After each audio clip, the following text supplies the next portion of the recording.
I do. Covino and Rich. Are you ready? Honestly, how do I deal with you every day? Get ready. Turn on that on the radio. Get ready. Whoa! Yeah! Holy mother nugget! And holy mother meatball! I'm the smartest man alive! You're so ridiculous. What? You're such a fool. Get out of here. No, I'm a disc jockey. Here we go. Covino and Rich. Let's go! All right. Good morning. Good morning. All right. Welcome to the show, Covino and Rich, live on a Tickle My Sack Tuesday. We believe that we can tie. We believe that we can tie. Let's go Mexico. Mexico playing Poland as we speak. World Cup action. Still think it's 0-0. But yes, the USA tied. They play England next on Friday, I believe, then Iran next week. But a tie, very whelming so far. So whelming. When it comes for the USA. USA all day. We are CNR, Spotties in New Jersey, and we be rocking out. Let's go. I will say, in all sports, I think ties are lame. I know true soccer fans, football fans would say, oh, it's part of the game. For me, I think any sporting event that ends in a tie might as well have not played. Bolo ties are the lamest. Who wants a tie? A tie? A tie in football is lame. Rich is more of an ascot kind of guy. Yeah, I would say that's probably more my style. Yeah. An old school Mr. Furley ascot. Yeah, but yeah, ties in the World Cup are also kind of lame, but it was last minute penalty, a weak ass penalty against the USA, and there it is. The Whales tie it up.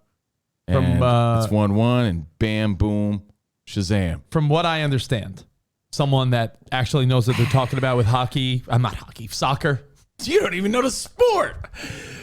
Told me it would be like the way the US outplayed Wales, only to tie would be as if a guy threw like an 8-inning no-hitter and then someone in the bullpen gave up a game-winning home run. Or like someone said it's not even that. They said it would be like winning 28-0 in football and then one play had the other team win. Like apparently the US outplayed Wales the whole time.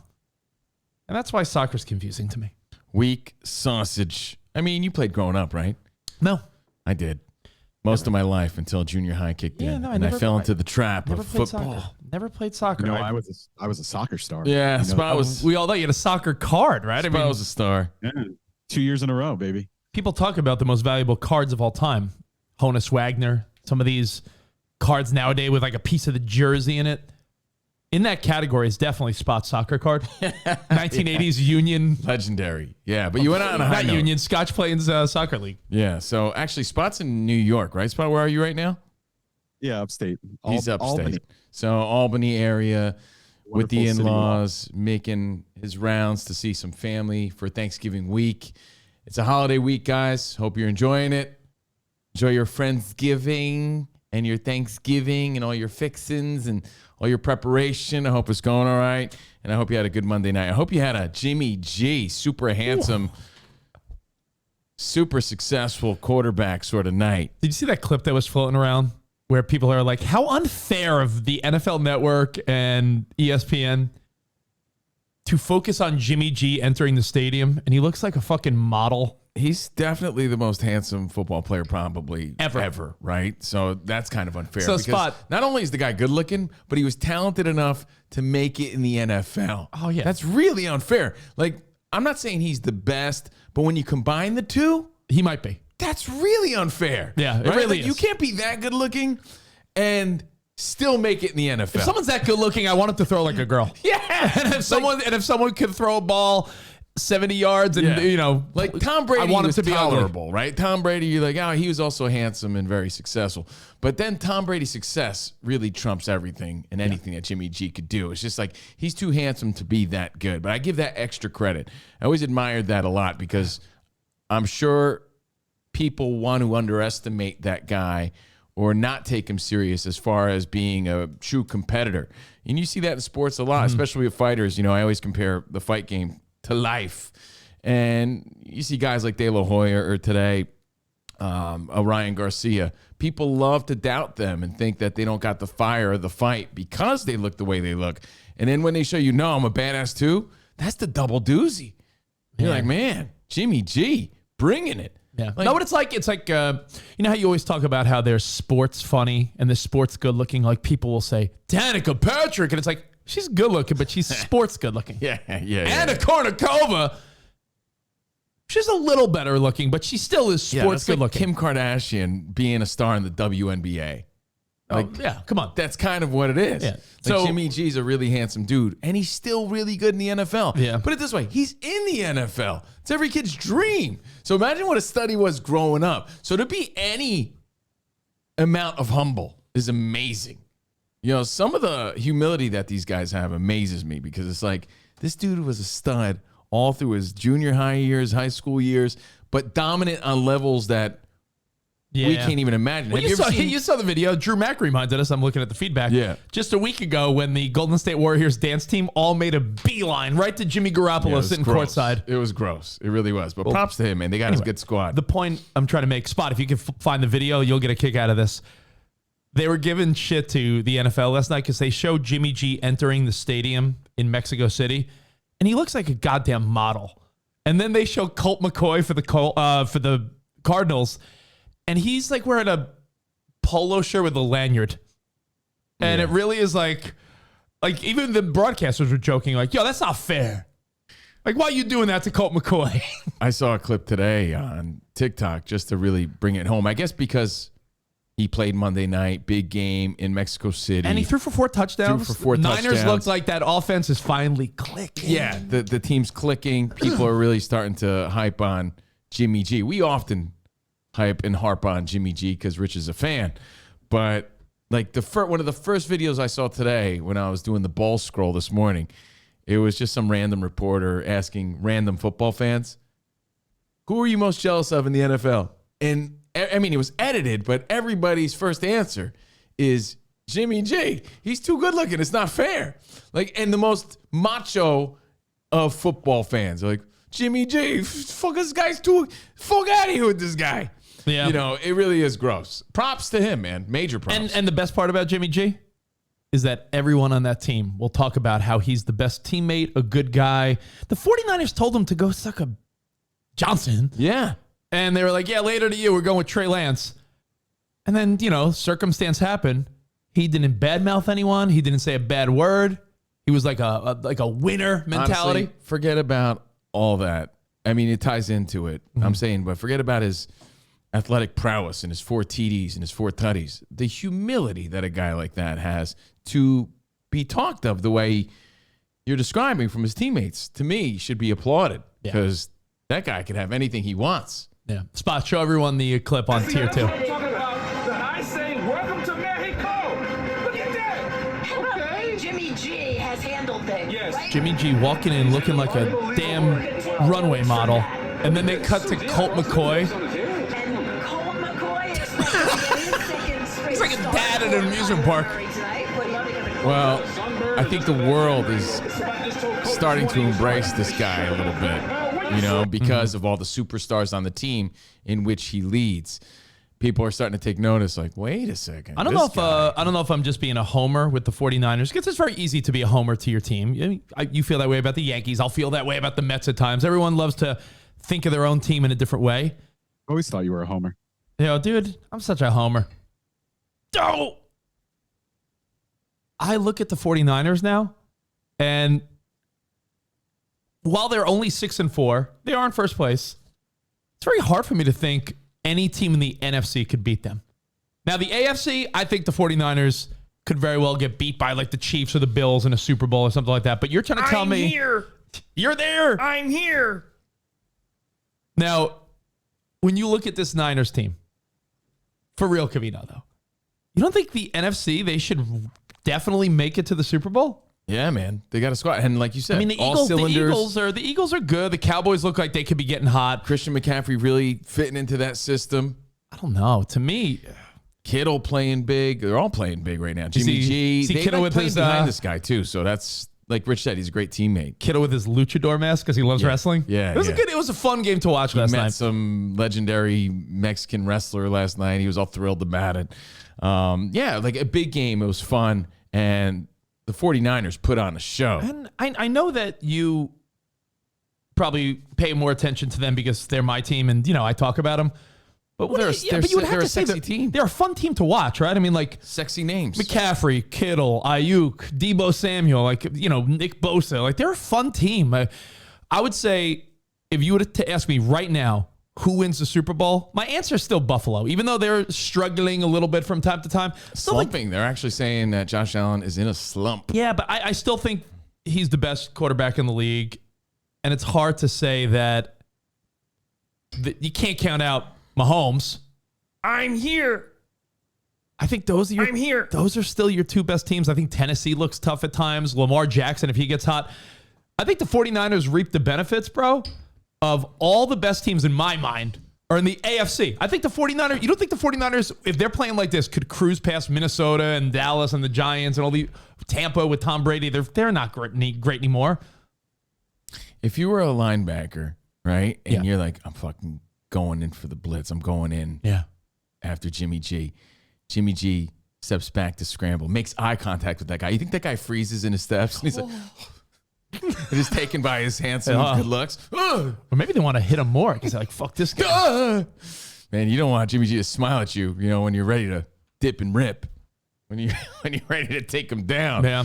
That might make you feel kind of weird. So there you So- go. A little fun Monday night foosball. No, but I'm telling you, let's make this very clear. Yeah. We talk about Jimmy G more than the average show because Rich is a fan and the guy's just so much more handsome than the average athlete and football player.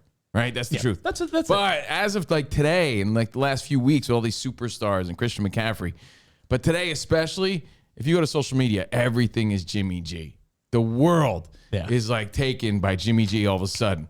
But it's so funny because the world is so fickle. Because a few weeks ago, he had no team. No one cared about him. He wasn't even starting. No one wanted anything to do with Jimmy G. He was done. Yeah. He's average. Now he's a superstar. Well, hey, let's not get too excited. I don't want to hype myself up too much. Well, hope and you by had the a way, good Monday night. Steve Racho said, no love for my Eagles. I give up. They just had a very, you know what it is? You can only play who's on your schedule, Steve. And that's why I'll never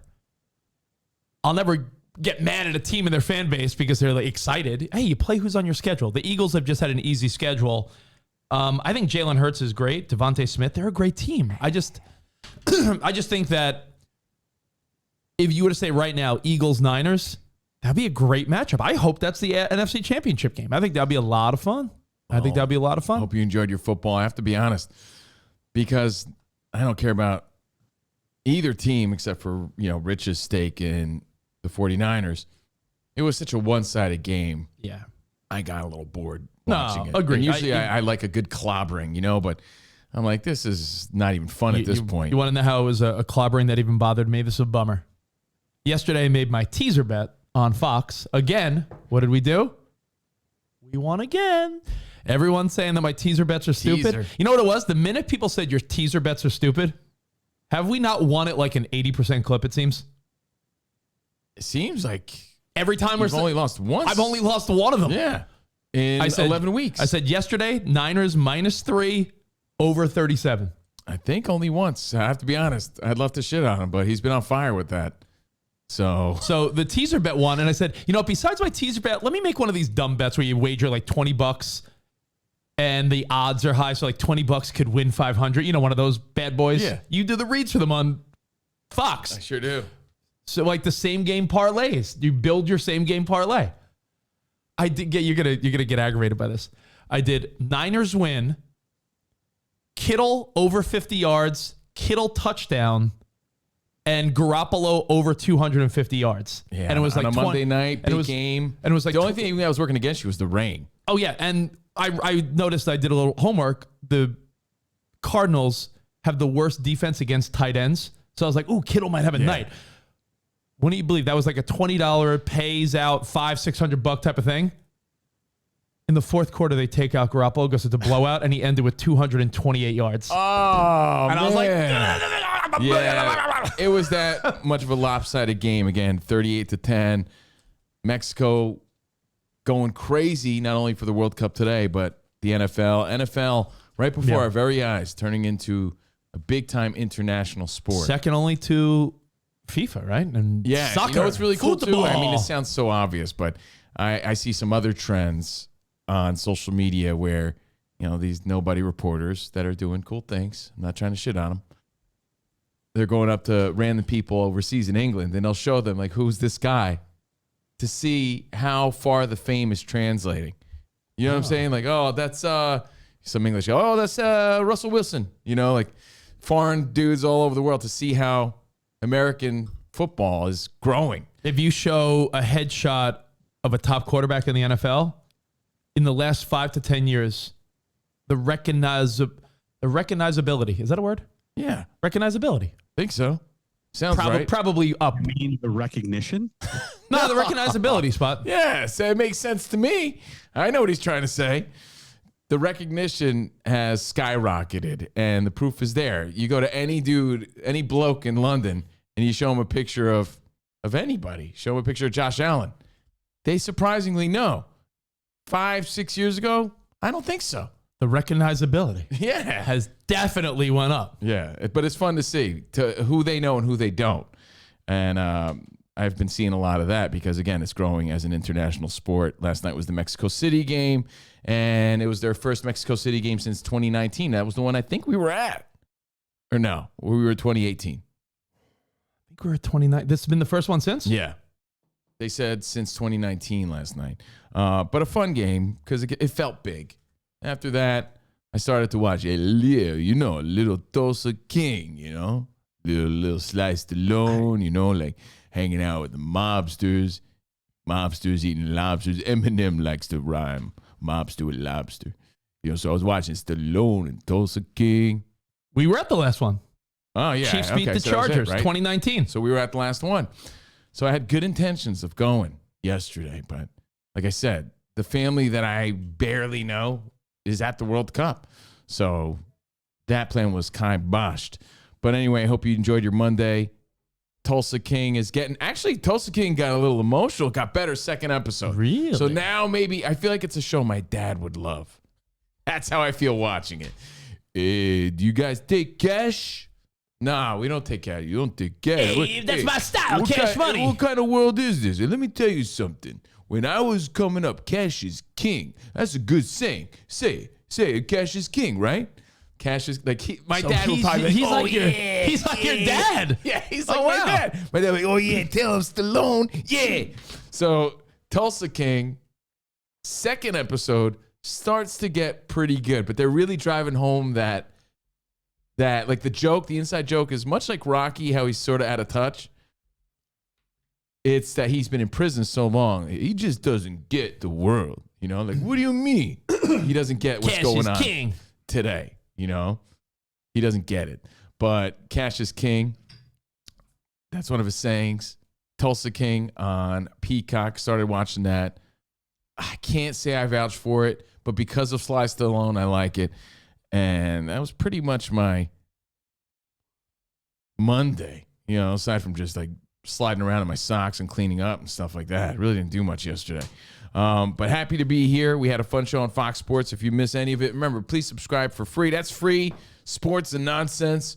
Wherever you stream your podcast, just search Covino and Rich and subscribe. Hit the little check mark and leave a comment. Write a review because we might be doing some giveaway stuff that I want you to be a part of, okay? I want you to reap the benefits of that. Our true friends and patrons.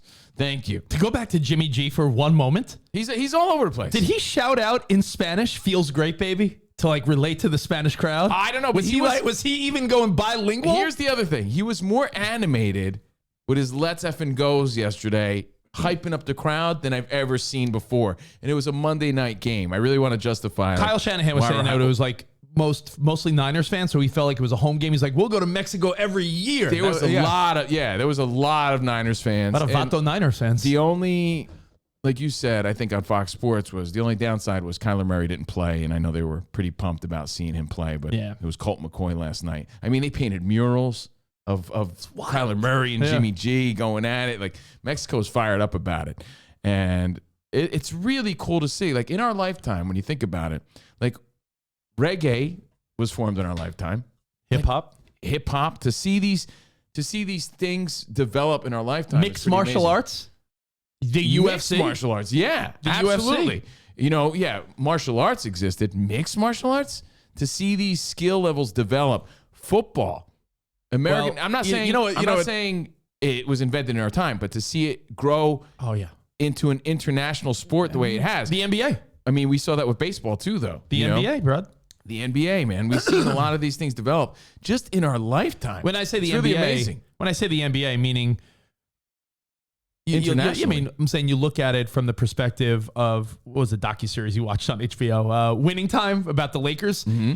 While that was a lot of funny fake stories, probably, the whole idea, though, that in the early 80s, the NBA was not on the map. And Larry Bird and Magic Johnson took it to a next level, and then Michael Jordan took it to even, international levels. But in the 70s, like, maybe your dad was like, oh, yeah, I knew the Knicks or that. No one cared about the NBA at all. Yeah, but think about back then, the way the Lucas now and all these, foreign players that are taking the sport next level internationally. Growing up, there was a few dudes, that were foreign players in the NBA. That's why when you look at, like you said, mixed martial arts, like the UFC, the way the NFL and the NBA have grown. That's a good one, because I swear to you, you would think I'd be more into UFC and mixed martial arts. Because you were early on watching all those, dude, way early on. Parents as my witness. Any tough man competition, any UFC mixed martial arts event, like, they would get it for me. So I would watch that shit. Big Dan Severn, the Jiu-Jitsu Gracie brothers, all that shit, right? I was in on it from day one. The Ken Shamrocks of the world. The crazy part about that is that Ariel Helwani, who's like the main dude, not at ESPN anymore. What, Showtime, and he does his own thing. His own and thing. Showtime, yeah. Ariel Helwani, I mean, don't get me wrong, he's a great broadcaster. He's a baseball guy. But what made Ariel Helwani famous was that when no one cared about mixed martial arts, he was a Syracuse student. He's my age. I think he's a year younger than me. He went all in on, like... Ariel's the guy with the big schnozzle. Very nice guy. Oh, he's the guy.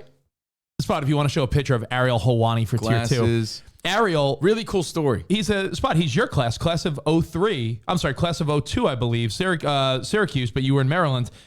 He banked on MMA when no one cared. When UFC was like, what? What's UFC?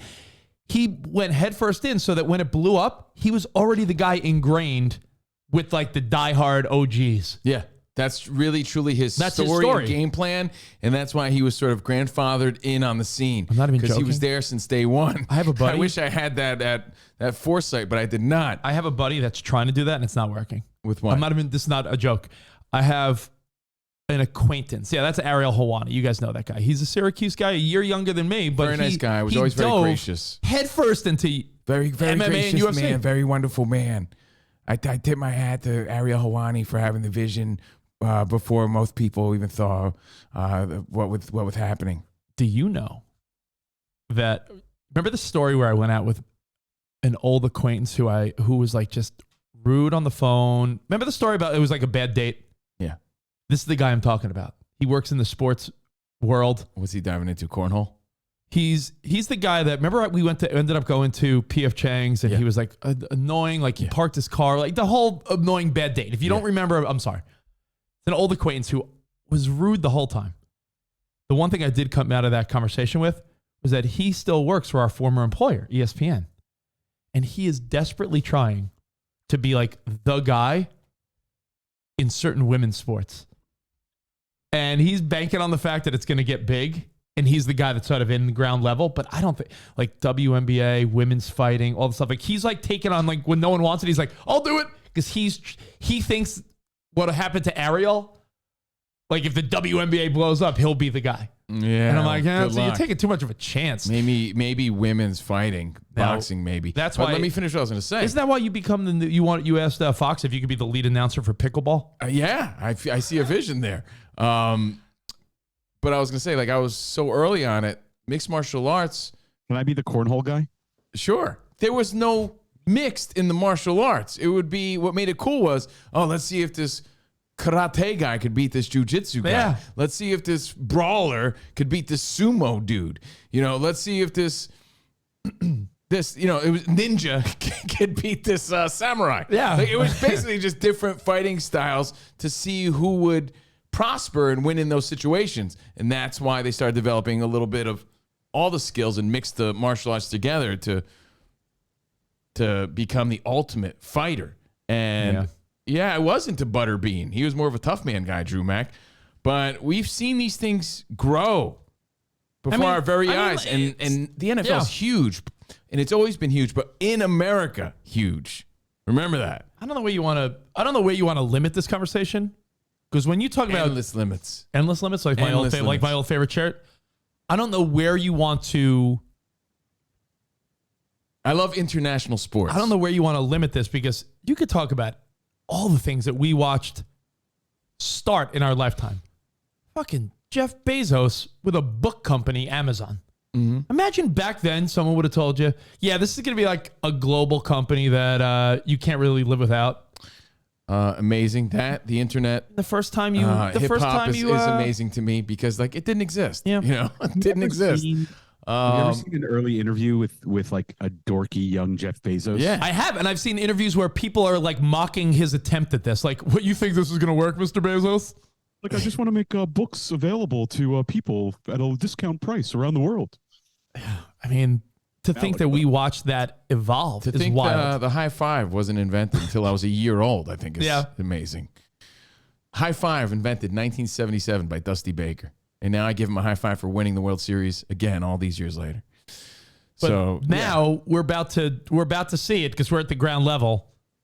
You might think we're joking, but pickleball will be the rate. It's growing. It's only growing, and It's they're making growing. and like The Rock and Tom Brady and like heavy hitters are getting LeBron involved too, right? LeBron, I think they're all buying teams. and there's something about it, like It's like old man's tennis. It's like tennis meets ping pong meets Yeah. like it's.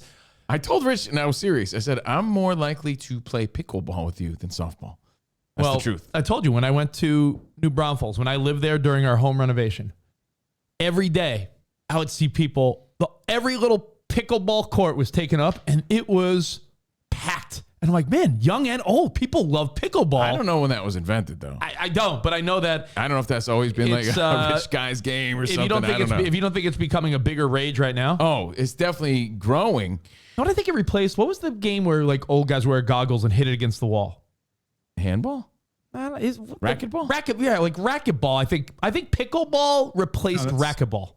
Handball is when you use your hand. Yeah, I'm saying with the rackets though, Spot. it's like, racquetball, yeah. I'm saying like anytime there would be like a movie in the 80s or 90s and there'd be like two rich douches, they'd have their goggles on at the club or something playing racquetball. Like racquetball was replaced by pickleball. Pickleball was invented in 1965 as a children's backyard game on Bainbridge Island, Washington. Okay, so wasn't invented in our lifetime, but we're seeing it grow in our lifetime. I mean, In 2022, it was adopted as the official state sport of Washington. it really doesn't belong in this conversation yet, but it is interesting to see how this is growing.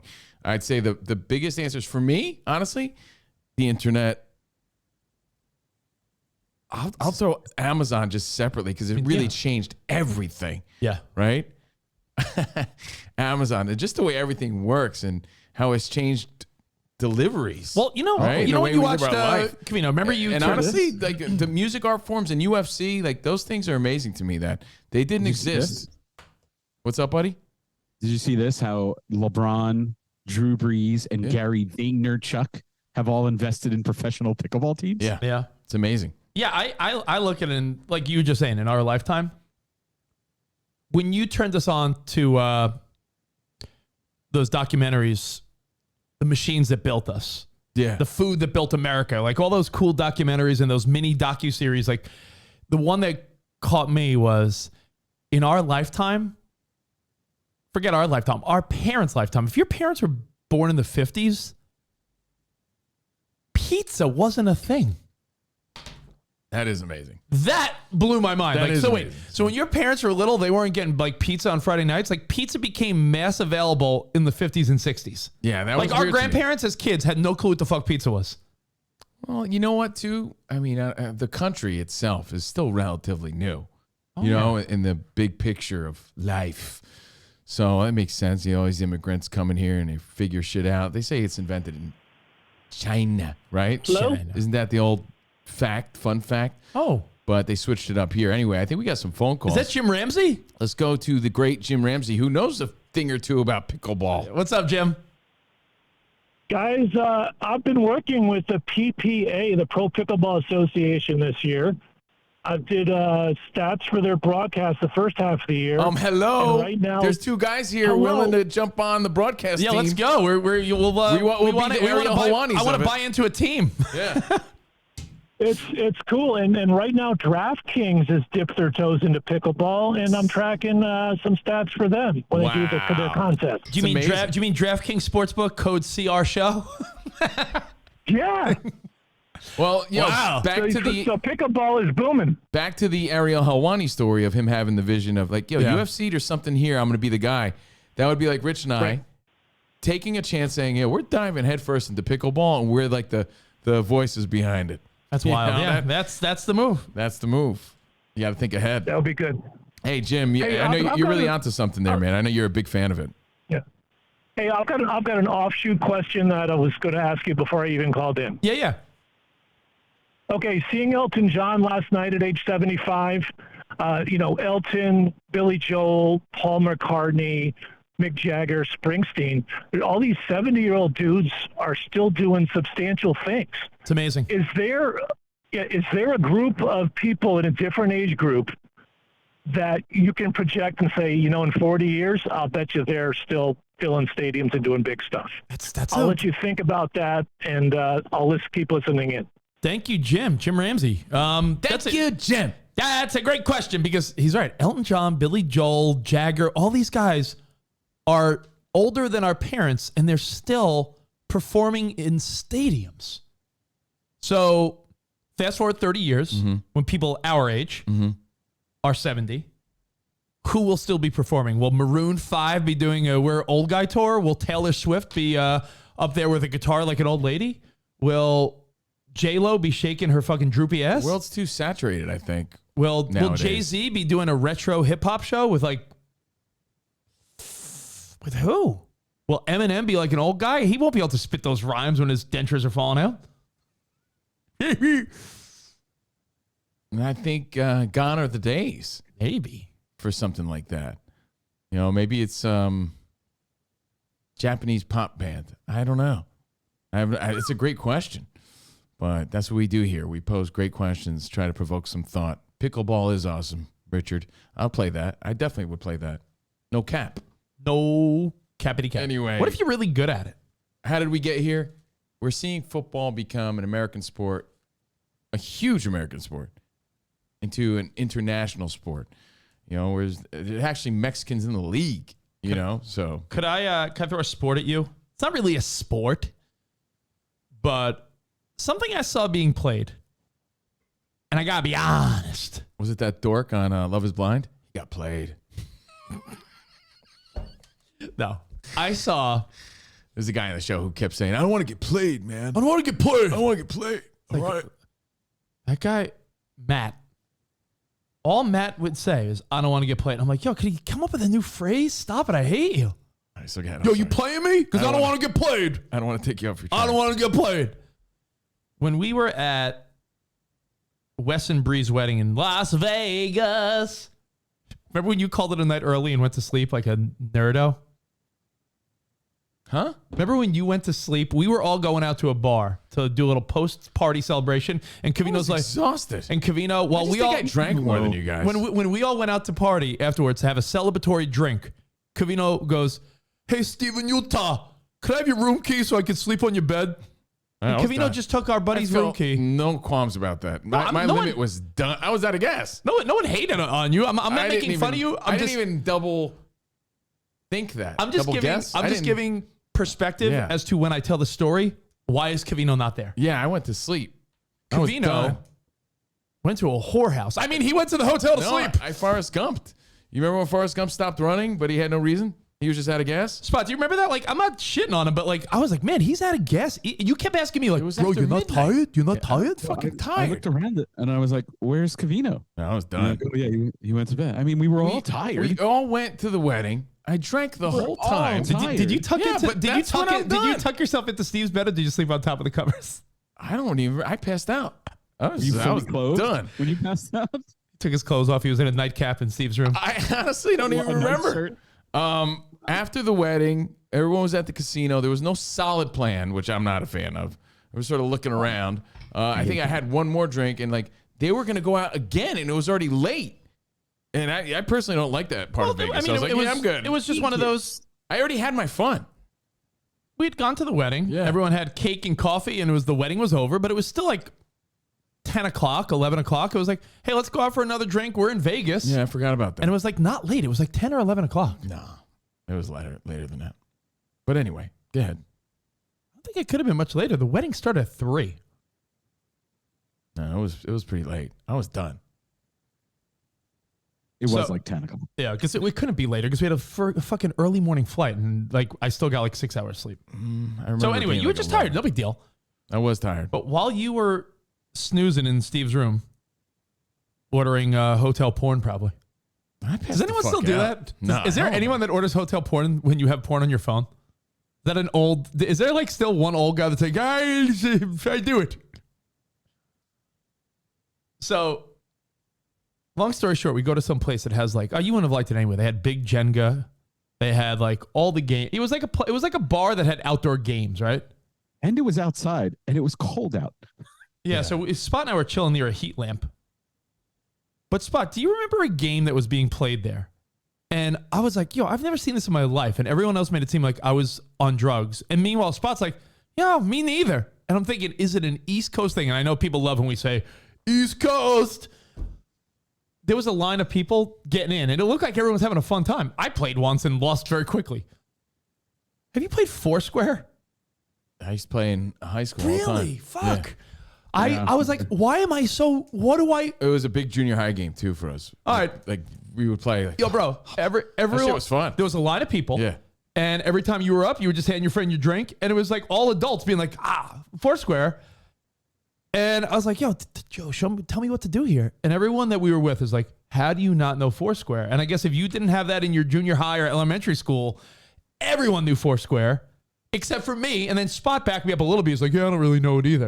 I'm like, maybe you didn't hit the East Coast as hard as other places? No, I mean, we played. Because all the other games we talk about, whether it be suicide or asses up or wall ball, whatever you call it, or kill the man with the ball or manhunt. It's a playground game. Manhunt, stickball. Every game, we all have the same childhood, even though we lived in different places. It's like you own your square, really. And you're just trying to hit it to other people's square.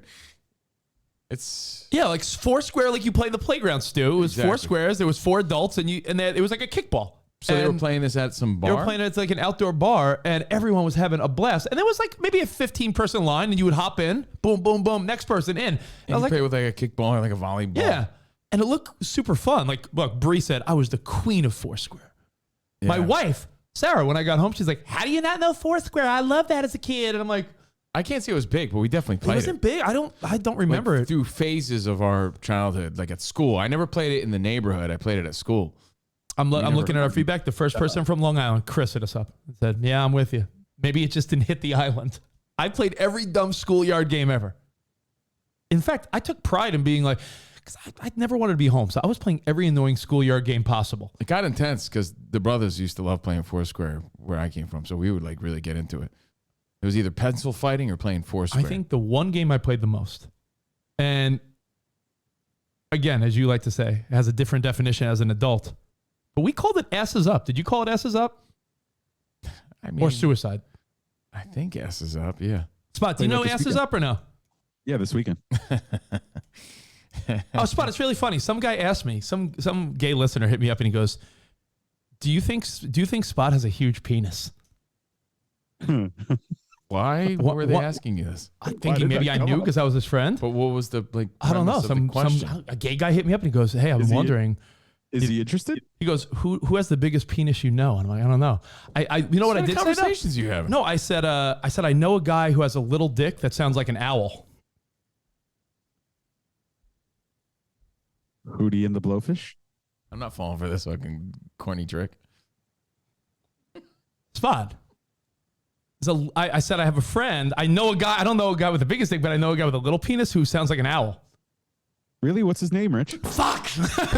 Damn it! I thought I would get you guys.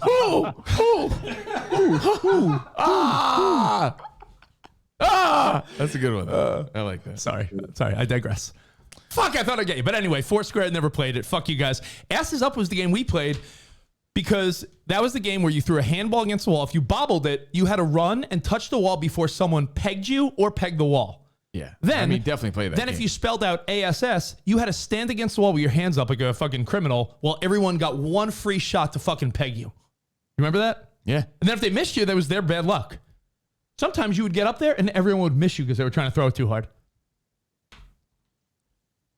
Maybe we're the leading voices of like playground games, Maybe major so. competition.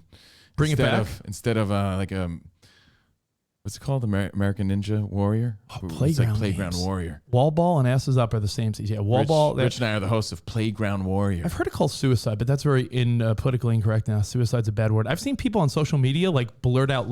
You know when you write shit on social media, you might write like SH like star T just to be like kinder because your parents might be on Facebook or something, or someone's parents. I've seen people put like stars or weird letters in suicide like it's a bad word.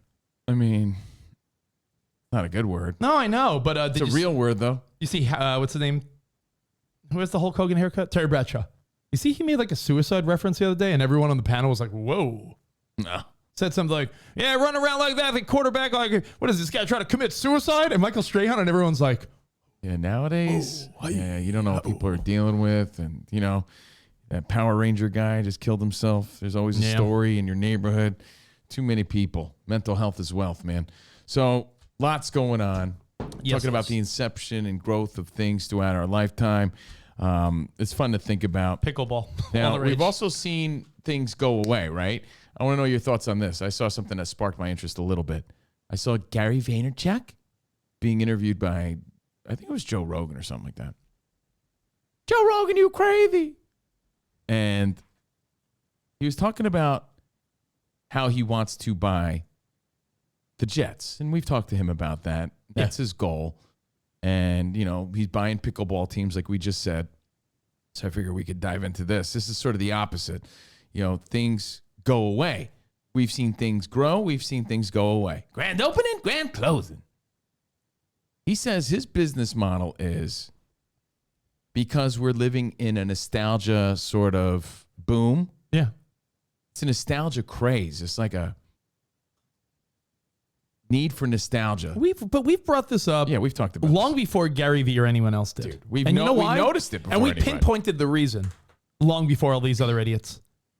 And it was because our generation and people slightly younger than us, the 30-year-olds that grew up in the 90s. If you grew up in the 80s or 90s, it was the first time ever where your childhood was completely documented. Yeah, you could relive it. You could relive home videos. You could relive TV shows and movies, and everything that was going on in the pop culture space was easily relivable, where like your parents weren't going to be like, oh, in the 50s, we all love this show. Like, no, what? So, you know, his thought process is because we're living in a world of nostalgia and we love nostalgia more than ever before. And Rich is right.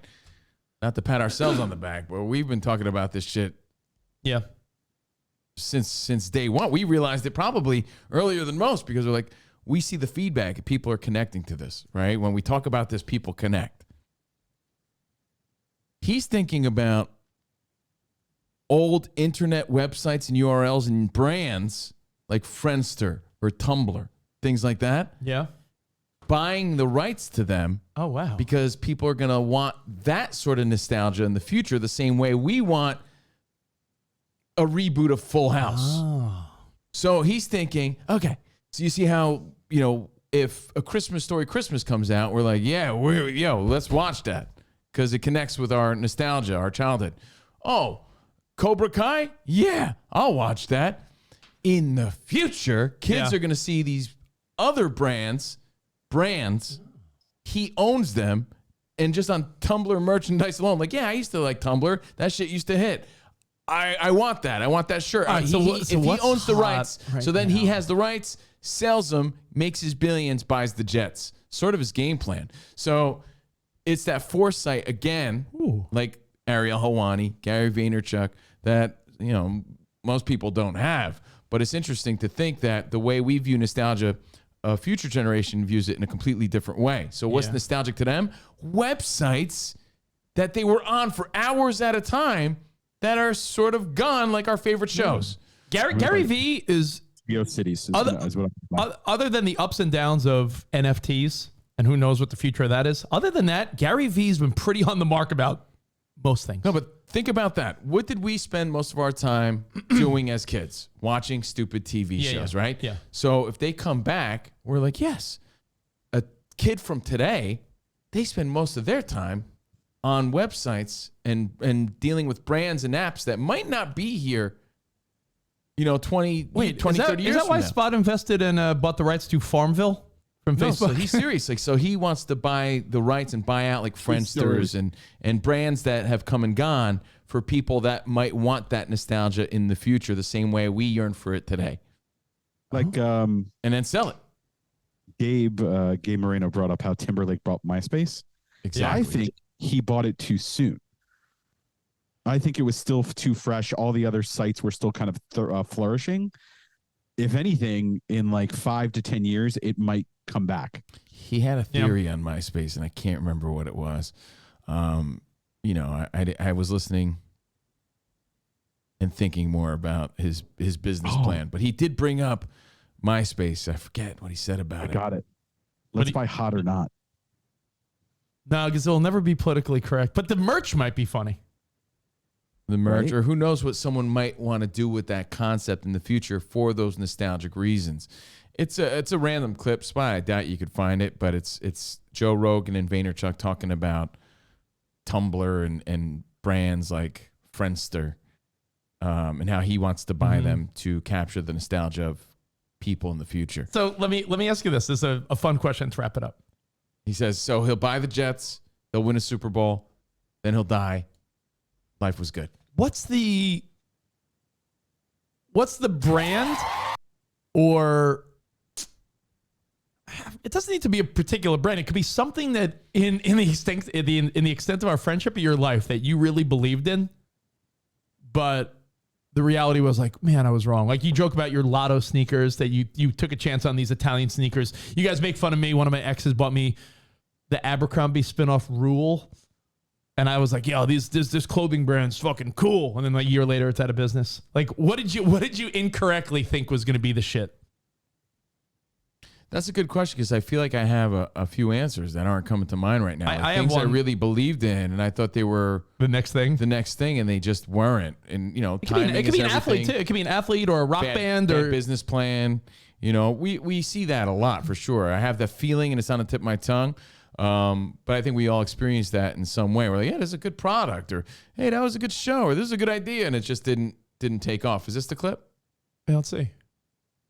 I think it is. Let's see. I can't preview it. Joe Rogan and Gary V. And then that's kind of it. Like, no one wants to come along and try to revamp MySpace.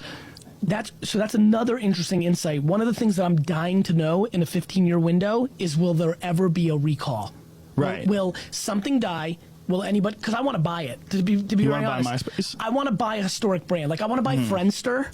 First of all, I just want the IP. Like, so I think nostalgia plays. So the same way we talk about like Saved by the Bell and like and the Smurfs, and I think that I can buy Tumblr in 9 years for $40, aka $11 million, right? And just make enough on T-shirts to the kids when they're 40.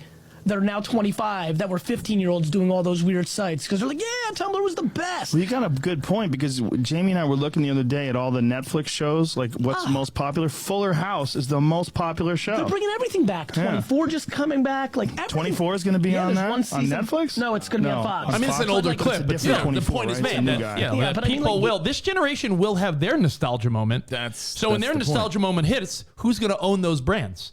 Gary V is going to be the guy, I guess. That's how business people think, you know. So I think Gary V is one of the Gary V's. I like what Gary V brings to the table. I always see like he's one of those polarizing guys that like people are like, I hate him. Like then you think to yourself, go, what do you hate about him? The only thing I can think that's hateable about Gary V is that he does make things seem easy. He gets a lot of criticism for that. You know, like someone could be like, I'm broke. And he's like, just go to a garage sale, buy something and sell it. You can pay your mortgage. Like, you it's know, like, he came from a rich family, you know, so when you're telling people, you know, he built that business up, there's no question about it. But the criticism is you're telling people to, you know, go to garage sales and buy and sell baseball cards, you know, like he could do that because he already had like a good lifestyle to begin with. But I'm a fan. I think he's great at what he does. EJ Reed said he thought 3D TVs were going to take off, but they fizzled. What about people that bought, I mean, maybe they are awesome, but I don't know. I don't know many people that bought those like curved TVs that in the beginning was like, ooh, the TV's like curved. Would that sort of fizzle? Mini discs would be like a popular answer. You know, people thought that was the next thing. Curved TVs didn't really take off, but I think for like gaming, they look cool. I've seen them and they look cool, but I don't think you're right, Spot. I don't know. Do you know many people that have them though, like in their house? Monitors. No, because think about the layout of your living room, Rich. If you had a curved TV and you were sitting on one of the side couches, you'd lose a lot of the view. So I don't think it works practically, but like if you're sitting in front of a monitor that's curved, you're fully immersed. Agreed. What about? I'm trying to think of other. Oh, I got one. You can make fun of me for this, and I want to read the feedback. So let me go on our text message too. 412, the letter C in our show. What are the products, brands, ideas that you sort of bought into, and you eventually realized, oh man, this is not going the way I thought it would. Wow, the company closed down. Wow, no one really cares. I got one. For me, back in the early 2000s, maybe late 90s, luckily I didn't spend a lot of money. When I say a lot of money, probably spent maybe $500. But $500 to me when I was like 20-something, $500 is a lot of money, right? I used to work for Clear Channel, which I do again. iHeart. iHeart was once Clear Channel Media. And they were telling people that websites were running out of addresses. So do you remember they were selling .cc's? Do you know this at all, Spot, or are you not privy to that? Like they were selling like just from you talking about it. I never was privy to like actually buying one. All the people that worked for Clear Channel back in the day were scooping up all these like websites. Like I think I owned like petstore.cc, this.cc, and people are like, it's gonna be the thing. Like .com's not the only thing. I fell for the .com was just another ending of a website. Who sold it to you? Todd Chrisley? Todd Chrisley, yeah. 12 years in prison. That's why he's in jail. It was like through Clear Channel, through iHeart, through like a domain, purchaser. Wow. And I was like, I guess those things aren't worth anything. Blu-rays would be a big answer, I'm sure, of things that just never, the potential was there, the quality was there. Remember HD? Remember HD radio? Yeah, of course. Never really understood it though. Yeah, it's still a thing. Right? You pick up all these frequencies too, and all these like. Like in newer cars, the frequency, it's just like a higher quality stream. That's almost like if you're close enough to the antenna, you get a better quality stream. But there's a distinct difference. If you go like outside of a certain radius, you lose it. But they actually did have standalone radios, which were useless. HD radio. Is it true you bought thi.cc for thick? thi.cc? Ooh. It was just a bunch of fat asses, I had this guy that talked about NFT shoes so much that I actually bought them. Magic shoes. Magic shoes. There was a guy I knew that talked about how he just took walks around the block and made thousands of dollars because he had NFT shoes. There's still value there. Still value. And I put maybe like in two. the moment, In the moment I did, but if I cashed out sooner, I would have made more money. And I feel like I put maybe like I think I put like $1 or $2 grand into it, and I don't even know where it is right now because I feel like I have an app with shoes on it, but I don't think they're worth anything. They're just shoes. I just don't look at them. I don't open that box of shoes anymore. Places. Well, I still, once in a while, if Jordan reminds me, like, put the app on. I'm like, oh, might as well, You had at one point you were talking about tens of thousands of dollars you had invested in your NFT shoes. Like, you never told us the resolution. Like, you can't be like, oh, dude, I was making thousands. Then when it went bad, not talk about it.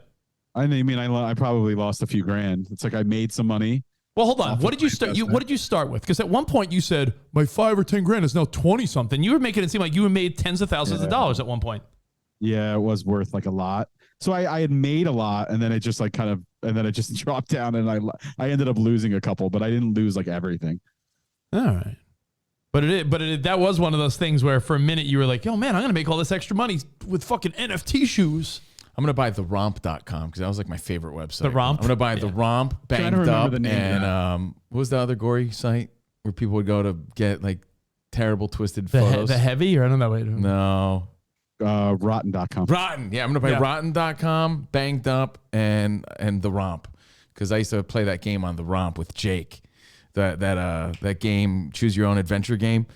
Anyway. Well, if you're into cryptocurrency, now might be the time to buy. I think Bitcoin's at, it's like $16,000. If you're going to buy, now might be the time to buy. Or if you're into crypto at all and you believe there's any future at all, ever in crypto.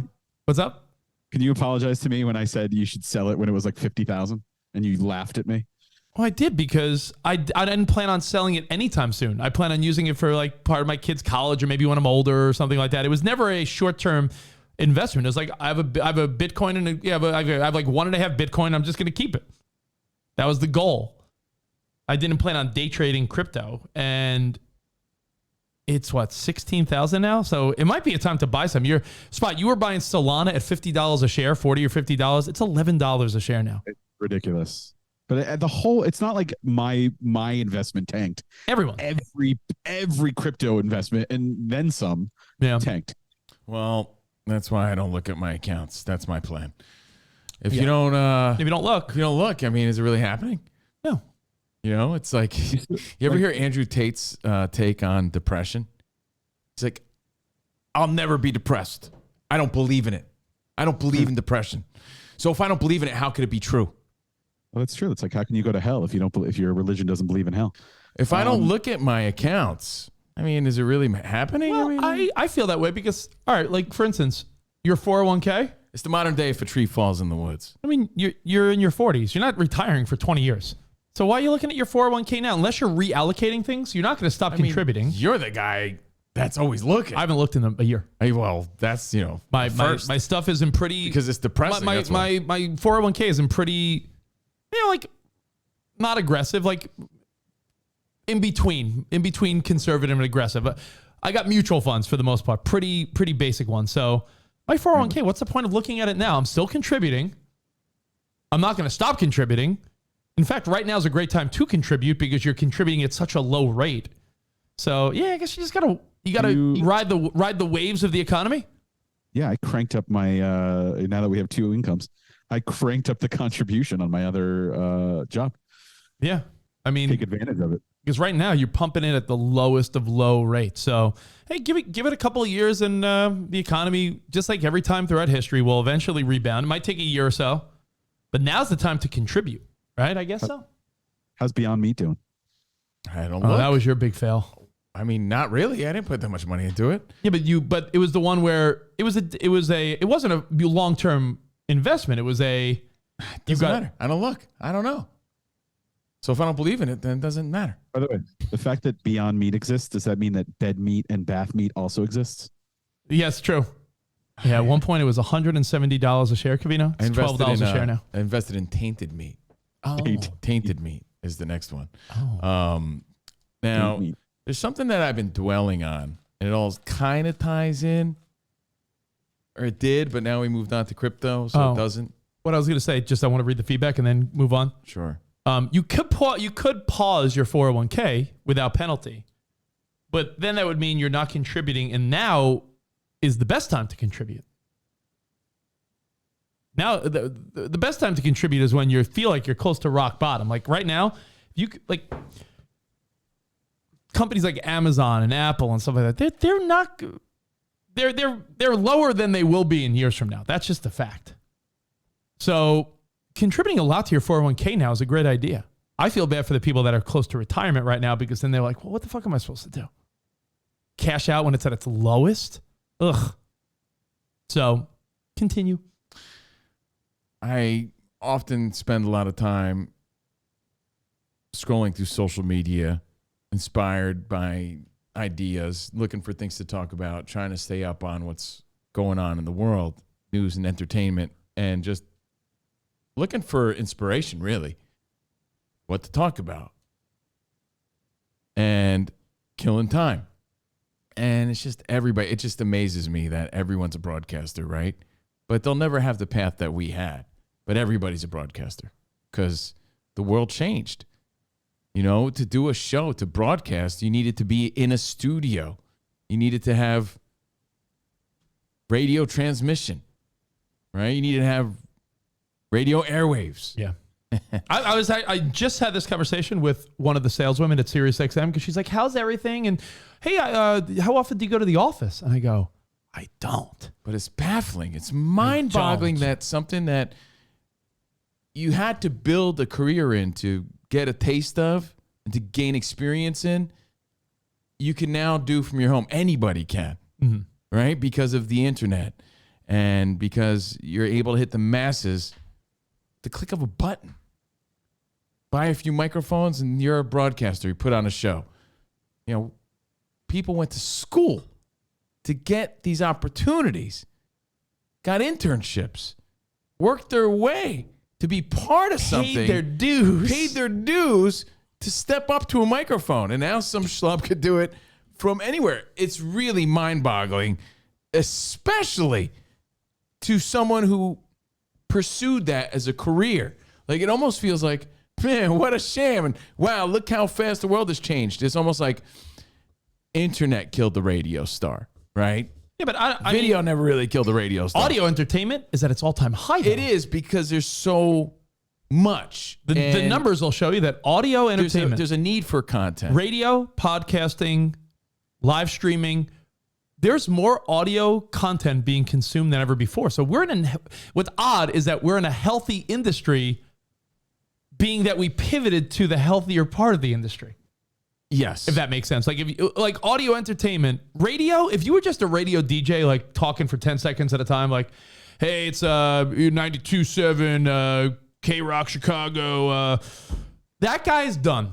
Well, think about it. That guy relied on radio airwaves and how far they transmitted. And he could be a star within that region. That guy lived on that. That guy built a career on that, and he was the coolest guy going for as far as the radio airways allowed him to. You know? Now, we know the world we live in. Everyone puts on a show, but you have to realize from my perspective how this just boggles me every night when I see other people doing what we do as a career and built a career doing. Some of them do it really well. Like, wow, look at that. Would they have ever gotten the opportunity? Would they have ever pushed it to the lengths and to the places where we did? Yeah, let me tell you. There's definitely not all. There's not enough room. There's two misconceptions here. Number one is just because you do a podcast or a radio show or some type of broadcast, that it's, you can monetize it or people care. But guess what? If I'm seeing it, goal accomplished. And I'm seeing lots of people. But not really, because all right, two people could buy microphones, go on YouTube or Patreon or Twitch or anything and be like, and live stream. If no one cares, then is it really a broadcast? I mean, it only stops mattering until they give up. And I have two other points. You're rare in that you've succeeded to the point in which the industry moved. No, he's well done. Yeah, you're right. He is well done. He's not medium. He doesn't like his career rare. He likes it well done. No medium. Well done, shell done. Garbage pail kid. Well done. Meaning all the people we grew up with that were radio hosts, that were like the DJs, the quote jocks, they're looking at a dead end career because no one really cares that the guy on Kiss FM or K-Rock talks for 10 seconds and introduces a song. Because people are streaming their songs on Spotify, Pandora, Sirius XM, Amazon Music. No one gives a shit about that. But you know what you've done? You've pivoted to where is entertainment growing? Sports talk will never go away. Political talk will never go away. And podcasting is bigger and getting more consumers than radio was. So you've just pivoted to the right part of your industry. There's people that are like, oh, fuck, my days are numbered. I'm the afternoon DJ in fucking Miami. My days are fucking numbered. Well, unless you're doing talk radio or morning radio. There's a lot of people still doing it like that would have never done it before. And I can't help but dwell on these things. You know, I think Henry Winkler was on my mind. I'm being serious because we talked about him yesterday. Yeah. We talked about how he was with Patrick Mahomes over the weekend. And I heard what he said. There's different angles of footage and people holding phones. He goes, Patrick Mahomes goes, the pleasure's all mine. I'm going to take you up on that dinner, though. I'm going to take you up on it. He goes, you always have a seat at my table. It was beautiful. Did you see that? I showed my wife. I showed Sarah, and I said, Sarah, he means that. I know he means that, and it's the nicest thing ever. I showed Sarah, and I said, this is the interaction the world needs. Yeah, I was like, if there's a clip that encompasses why Covino and I love Henry Winkler so much. So good. If you see the spot, did you see the sincerity in his face when he was talking to Patrick Mahomes? You have to. It's like this is captured by phones. It's not really like the TV didn't capture it. It was really nice. You know, you're a legend, man. Pleasure, blah, blah, blah. But I'm gonna take you up on a dinner. Like he got him a Henry Winkler autograph jersey. I got you the jersey with Winkler, and he's like, my goodness, that wowie zowie. Are my people taking care of you? And it's like, oh, it's been wonderful. Wowie zowie. Wow. You can't watch that interaction with those two without smiling. Right. So I'm thinking about all the interactions that we had, and you see. So again, I'm like projecting all these feelings of, man, we've had so many interactions. You know what? That's what separates what Rich and I have done in our career to what all these other people are experiencing now. They're never going to have that amount of interactions that we had. You know, it is different. You know, and I'm just trying to justify where the game was and where it is now and how everyone's broadcasting and everyone's a broadcaster, but they're not what we do. And if you got the clip, Spot, play it. It's fucking beautiful. I'm just giving you the premise of my mindset here, because then there's something else I'm really starting to harp on and it bothers me a lot. Let's see. Two legends. There he is, Mahomes with the Fonz. Look at this.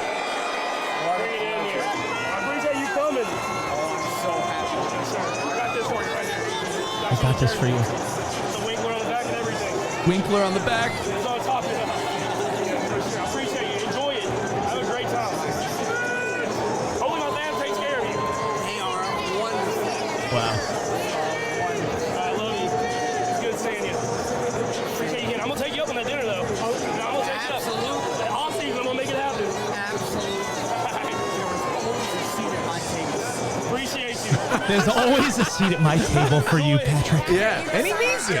You signed it. Hey, he meant it for us. You know he means it for Mahomes. Was that not the fucking kindest, beautiful moment? I'm not trying to harp on it, but I really do think. What a lovely guy. I really do think that's a beautiful moment. It is. It's great. So I start thinking about these wonderful interactions that we had. Rich and smile I. on his face. Oh, it's Look at the incredible. smile. It's so genuine. Beautiful. And by the way, we really dove into this yesterday on Fox Sports Radio, and about celebrity sports alliances and the rooting interests of celebrities and things like that. So Fox Sports Radio, check out the podcast for free. So this is my mindset, this is where I'm going. And I'm thinking about all these relationships or moments that we shared. But when we shared these moments, they were bigger moments, okay? Because this was radio. It was a different time, a bigger moment. It was terrestrial, then it was Sirius XM. And if people had a project going on, we were the guys they went to. And it's the same thing I've harped on before, but you have to realize this is my career and my livelihood and my life. Like, I'll give you an example. I was watching a clip of Oscar De La Hoya with the great Mike Tyson. Mike Tyson says to him, Spot, if you could find this is really interesting. Wow. And it kind of ties into what I'm saying. Spot, I'm putting you on the spot. Mike Tyson says to De La Hoya on his podcast, because everyone's a broadcaster, right? Hey, Oscar. What's up, Mike? So how's retirement treating you? Like, honestly? Like, it's depressing. It's the worst. He's like, honestly, because boxing is all I know. So he's like, and when I'm not thinking about boxing, I'm just depressed, right? Radio is really all I know as an adult. When I hung up the cleats, I hung them up. And I focused everything on radio. So you have to realize that this means a lot more to me than anyone else. You know, and I'm seeing everyone else do what I've been doing since I was 19. Wow, look at Iron Mike. Hey, Oscar, how's retirement? So retirement. Enjoy. To tell you the truth, fucking miserable. Yeah, why is that? Well, because I mean, aside from like my kids, you know, aside from I'm with family and when I'm not boxing, I'm fucking miserable, for some strange reason. It's like boxing. Like boxing is like my savior. It's like boxing. That's all I know. That's all I know. I started fighting when I was 5 years old, and so when I'm not thinking about boxing, when I'm not thinking about fighting somebody or training or it's like, fuck, what do I go do? I'm gonna go fucking destroy my life. I want to go. Exactly. You know what? Right? And you know what? But please let me explain why I bring that up. Yeah. I haven't been doing radio since I was 5, but I've been a fan since I was 5. Yeah. But I've been thinking about radio and thinking about broadcasting. And I don't think people realize that because you're not me and you don't have these thoughts. Mm-hmm. But since I was about 19 years old. So I start thinking about all these other people doing this. And I so desperately don't want to be the Blockbuster or the Skype of the industry. It's like, it should have been us, but everyone's taking the ball and running with it. Well, we've seen so many people come and go since we started, and not only we still float, we hit another point with Fox now and Patreon that things are as good as they've ever been. But I'll tell you what, during that, there was a 6-month period, probably a 6-month period before we started really diving into Fox and we were trying to build the Patreon and SiriusXM. We couldn't come to terms with them. When that time of our career hit, it was, I'm the most positive guy, as you know, but that was the most nerves I think I've ever had. As competing with everybody. There were moments of self-doubt and like, fuck, what if this doesn't work? What would I do other than this? This is all I want to do. What are we doing? It's all I know. I remember we had a phone call. We had a phone call that really, I never told you this. We had a phone call that really mentally intimidated me because I was like, this is the fucking where we're going now. We called some comedy network and they were talking about us doing something for them. And just the way they talked about like the money involved and like how these people have to do all this travel and live shows and like the lack of money at first. And I was like, man, this is I remember being like, it might be over. And everybody wanted you to do it for free, essentially. Yeah. And like, I do this on a different level. We don't do this for free. But we had to eat some humble pie and figure it out. There was a couple months where I was like, oh no. I ate so much humble pie. I'm still like dealing with the aftermath. There was a 6-month period where I was like, people ask me why I'm chubby. I'm like, I ate so much humble pie during the pandemic. What are we doing? And so again, I'm not coming from a place of doubt. I'm coming from a place of I'm feeling motivated. I'm thinking about Henry Winkler. These are people that we would encounter all the time. Dude, I was looking up pictures of us and Henry Winkler. Like, we've had this guy on our show. We had so many moments with this guy that it's like mind-baffling to me. So here's my mindset. I'm thinking about how now we compete with everybody. We're in a good place. No complaints. But again, I still have that feeling of can't be Blockbuster, meaning Blockbuster should have been Netflix. Can't be Skype, meaning Skype should have been Zoom. Whatever's next should be Covino and Rich because we were always that show and always that brand and never really got the breakthrough that we deserved until now, I think, right? Yeah. And now that we have this opportunity at Fox and we're doing Patreon and we're doing SiriusXM music stuff, we're out there. We're out there in a private setting, like on Patreon, where you could be your most real self. Oh, we're hitting every angle. You're hitting every angle now. But we got to hit it hard if you are in it to win it, right? And again, this is all I know, so it means the world to me. So you can imagine the same way De La Hoya spoke about boxing. I'm sure you have your own thing because it's all you know, and you're trying to survive and you don't want to get lost in the mix. So I'm thinking about all these relationships and moments that we shared. And when we shared them, they meant more than, hey, we're just doing some random podcast in some dude's basement, right? If you came up to SiriusXM, that was a big moment for people. Yeah. It was, because they were promoting something and we were the guys. It's not like, everyone had a show. No, there was only a few of them in the country. So I really started to harp on these comedians, man. Like, I've got such an issue with these comedians. Hear me out. Comedy was something we always welcomed on our show. Yeah. And we welcomed every comedian on our show whenever they wanted to come on. Mm-hmm. And it was such an open door policy. And it was so cool because they needed to promote whatever it was they were promoting. Now these comedians don't need us. And they don't need our show because they have their own fans, their own audience. And they cut out the middleman and they just said, well, fuck, I'm going to do my own podcast. Because who are we really competing with nowadays? Rich and I think, are better than any fucking radio guys under the moon. I think we're competing with comedians. You're competing with professional comedians, and in the sports world, I don't think we're competing with anyone because we're such a different. We're so different that we're at a disadvantage. We're fine because we're not comedians, right? We're just radio hosts who have fun and we love comedy. So I started thinking about how many times the door was open to every comedian throughout the years. Endless times. And when they wanted to come on, it was cool because it was like, you can come on and promote your shit. And it was just good for us to have these comedians on, but it meant something to them because we had a show and they did not. And now, I'm not calling anyone out, but I'm saying, where is the invite from them to say, hey, you guys always welcomed us. We're going to welcome you to our show. And by the way, really haven't tried that hard to get on. So I can't say, like, give me any Mike Birbiglia. Who gives a fuck? I don't know the guy. But I'm saying it's not like I reached out to him and said, hey, remember when we had you on a few times? You mind having us on a few times? I've never done that. So we can't call anybody out. Hey, Daniel Tosh. I can call people out. But you really can't call people out because they don't know. They don't know you're looking to promote anything. Right? They don't know. So it's not on them. I'm saying I'm really at the point now in my career to say, hey, remember when it was a big deal for you guys to come and promote because we had a show? Well, guess what? You now have a show. Are you going to invite us? Does it go both ways? How's this game being played? Because it's a whole new world we're living in now. I'm really at the point now where I'm getting like fired up and almost angry about it. But to their defense, they don't know we're looking to come on. I'm so happy. Can I say something? I'm so happy to hear this because you should have been doing this from day one.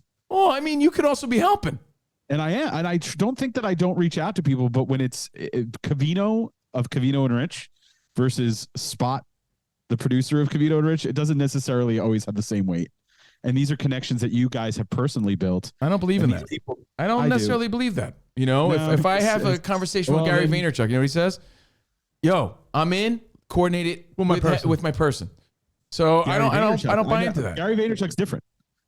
Gary Vaynerchuk is an empire. These are individuals that you've built rapport with. Yeah, but they have business. Maria Menounos has Maria Menounos is our personal friend, but if she needs something, if we need something from her, she's like awesome. The producer of this or my person, right. She's not like coordinating these things. Like if you need something from fucking Elvis Duran, you go through Scary or something. So I don't subscribe to what you sell. I'm glad we all agree, and I'm really curious as the world changes to see how this works because Rich and I are in a very unique place that no one takes the time to think about. We were the guys who welcomed you. Now we're sitting here on the fucking sideline saying, hey, is anyone going to welcome us? Think about that. It's really interesting, man. It really is interesting to me from the way the world has changed and how radio has changed because we were the guys really doing it. You guys are playing pretend. You guys are playing. There's been one guy, Felipe Esparza. And you know what? We went on their show, and you could find it on YouTube. The comedians there looked at us like, man, no, these guys know what they're doing. We're just here having fun. Mm-hmm. These guys are pros. And I felt that, and I knew that in my heart because I do something at a different level than what they do. Is it going to be reciprocated in the world moving forward? I'd love to know where people like Rich and I stand in that world. I really would. And I'm really destined and bound to find out sooner than later. Because I think a lot of people owe us. I really do. I wrote down, I have 3 thoughts. Okay. But it's 3 thoughts. Because I'm listening. I'm just doing a lot of listening. The Winkler stuff made me think. But this is something that's always on my mind. Yeah. And it's hitting the forefront now where I'm like, yeah, it's starting to piss me off a little bit. By the way, just so you know, Winkler, yeah, his rep and I have been like dancing back and forth for months because of his schedule, his filming. He's at Rams games, he's at Chiefs games. He's been all over the place, and locking him in for an interview has been a little bit difficult. Well, we know where his heart's at and the type of person he is, right? So yeah, that's a relationship I don't worry about. I see people saying like, "Oh, why is he big time to you? Is he ignoring it?" No, it's like no, it's just it comes down to a matter of coordination. I'll give you another moment that made me think of this. I've been listening to a lot of Theo Von. I think he's a nice guy. I really like him. I don't have any background with him. Maybe I've seen him in the hallway here and there because he'd be a frequent guest on Opie and Jim. And I know Rich did some airtime with him on their show. But I really like him. But I'll see him speak about Cinnamon Wilson, and I'll hear him tell stories. And then he'll talk about, yeah, man, it was just one time I was at Sirius. Those were big moments for these guys. They didn't have a show. Guess who did? We did. And at the time... Yeah, but now they have a show, so it's almost like they don't need you. You can't deny that those were big moments for these comedians. Of course they were. So you would expect... Of course they were. A reciprocation a little bit. There's so many factors. There's so many Factor number one feelings. is... All right, I fucking 5 thoughts then. I'm done. All right, no, I was a good listener. And I wrote down my 5 thoughts. Number 1 has got to be lack of understanding that there's the want there. Right. Like, I mean, Sebastian Maniscalco might be the only guy that's become so big and so busy that he's not good at getting back to us. But the guy is also on a global sold-out stadium tour, doing movies and doing everything. I would like for him to get back to us a little better. He doesn't have guests on his show. And he doesn't have guests on him and Pete's show. Agreed. Now, again, like you and Spot were both saying, if they don't, like, it would be like someone saying, man, I really wish Covino and Rich would, I don't know, send me a happy birthday wish. If we don't know it's your birthday, we can't send you a happy birthday wish. If these people don't know we would be on their show. I'll sing you a happy birthday wish. You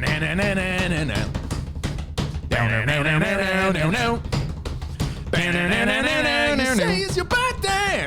Yeah, but if they don't know you want to be on, you get what I'm saying? They're not going to randomly be like, oh, we should have Covino and Rich on. Now, if you hit someone up and said... That's the truth. Yeah. And that's really where we're at.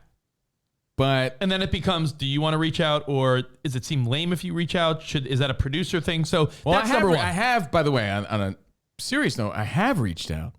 You know, I'm just not a pestering person about it.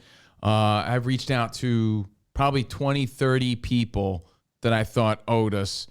Not like, owed us isn't the right word. Nobody owes us anything. But I think I reached out to 20, 30 people that would give me a better way to describe it. Hey, listen, you guys, like, the professionally owed you a mutual, I don't think they owe us, but I think we should have been welcomed, owed's the wrong word, but like... I didn't get any response. It has nothing to do with, like, relationships that we didn't keep. I was always, and Rich was always a gracious host, always was very thankful and warm and welcoming to all of our guests. So, you know, we just fall in a very interesting place where I almost feel like we were used for all those years. And I'm like, all right. No, you and weren't it fires used. me up. You got paid and you had a platform. By the way, I'm willing to do the legwork. I think, though, that getting reiterate earlier, I just think getting the quote unquote acknowledgement and nod from the two of you is nice and be like, hey, would love to have you on. I'll put you in touch with our producer. He can set it all up for you. That's a fair compromise. Now, let me go through my points here. Number one was you can't expect something if you don't ask for it, right? Exactly. That's number one. Yeah. Number two, cutting out the middleman has happened in so many industries based on social media, the internet over the last 20, 30 years. Like, for instance, look at the music industry. Do you think Taylor Swift needs to go play Jingle Ball or do a fishbowl event at SiriusXM or do something with Spotify? She does not. Taylor Swift, big-time artists used to still need those big players. Katy Perry would need to go to Z100 and Kiss FM and SiriusXM and Spotify. Now it's like, I'll do it out of the kindness of our old relationships. Because you supported me. Early on. Yes. But they don't need to. And some people opt not to. Like, I was joking with Nicole. Nicole's like, I've interviewed Taylor Swift 7 times. Girl. She's like, I've interviewed Taylor Swift 7 times. She's met my daughter 3 times. We were the first pop station to play Taylor Swift. And I asked the label, hey, you got 2 tickets for me and my daughter during her tour next year? And she's getting like the fucking no answer. And that sort of goes under the category of what you're saying. Kevin Bush says Ellis recently called out most of his recurring guests for ghosting him, but really I think he's viewed as toxic. Yeah, look, I can't express what's going on in Ellis's world, but I'm sure he's experiencing the same thing, but maybe for different reasons. I'll tell you what's going on in Ellis's world. Better sex parties in spots. Yeah. No, meaning he's an abrasive guy, so I don't know who he ever rubbed the wrong way. I could promise you this. We never rubbed anyone. We never rubbed anyone only the right way, Johnny Gill style. Spot, you want to go to one of Ellis's sex parties? Yeah, I mean, what is it? 4 girls? All fucking tattooed fucking hotties and Ellis's foreskin hanging out? I love a good thigh tattoo. I'll take it. Shared so many moments which were viewed as big moments at the time, and I'm telling you, it's such an odd place to be. It's almost a documentary. It's almost a story that needs to be told, and we're living it now. And I feel like we're on the precipice of figuring out where we really stand, and comedians especially, because they were on for years every week. And all the time. But not just celebrities, like young actors, but mostly comedians. Not only comedians on big platforms like SXM. If, let's say, Tom Papa was doing weekend shows in Colorado, he would go on the morning show in Colorado, whatever that morning show was, and they probably are thinking the same thing. Like, for years, whoever played at the comedy clubs in town would come on our show. Now it's like, nah, they're fun. Yeah. Exactly. So but anyway, we were hitting a national, national audience, same thing. It's a changing dynamic you can't get mad at. Felipe Esparza, props to him. Let's give props. And props to Tom Papa, who always did welcome us when he was doing his show. And Craig Ferguson was always Craig Ferguson. Yeah. No, there were people that were very cool to invite us. Now, 3 more quick points and we'll move on. But I love where your head's at with this, only because I agree. It's a very changing world, not just our industry, but I love that you're giving people an insight into like what you're thinking and feeling, because that's very. I wanted to save it behind the velvet rope, but I felt like it was more of a good conversation. A good conversation to have. We're on the precipice of the new year, as you know. The holidays are upon us. I think our quote unquote New Year's resolution should be to make sure all of these people are on our show in 2023. Or on their the thing is, they have shows with giant reach. Both. If you want my point. Back scratching. If you want me to finish my 5 killer points, the next one is the fact that I have a little insight on this. So Nicole and I have been starting to have guests on Have Kids, they said. And our first thought was, well, if we have guests on our show in the parenting space. Your show. What's up? I thought you had Gaston on your show when you No, said not that. Gaston. No, guests on. Oh, I misunderstood.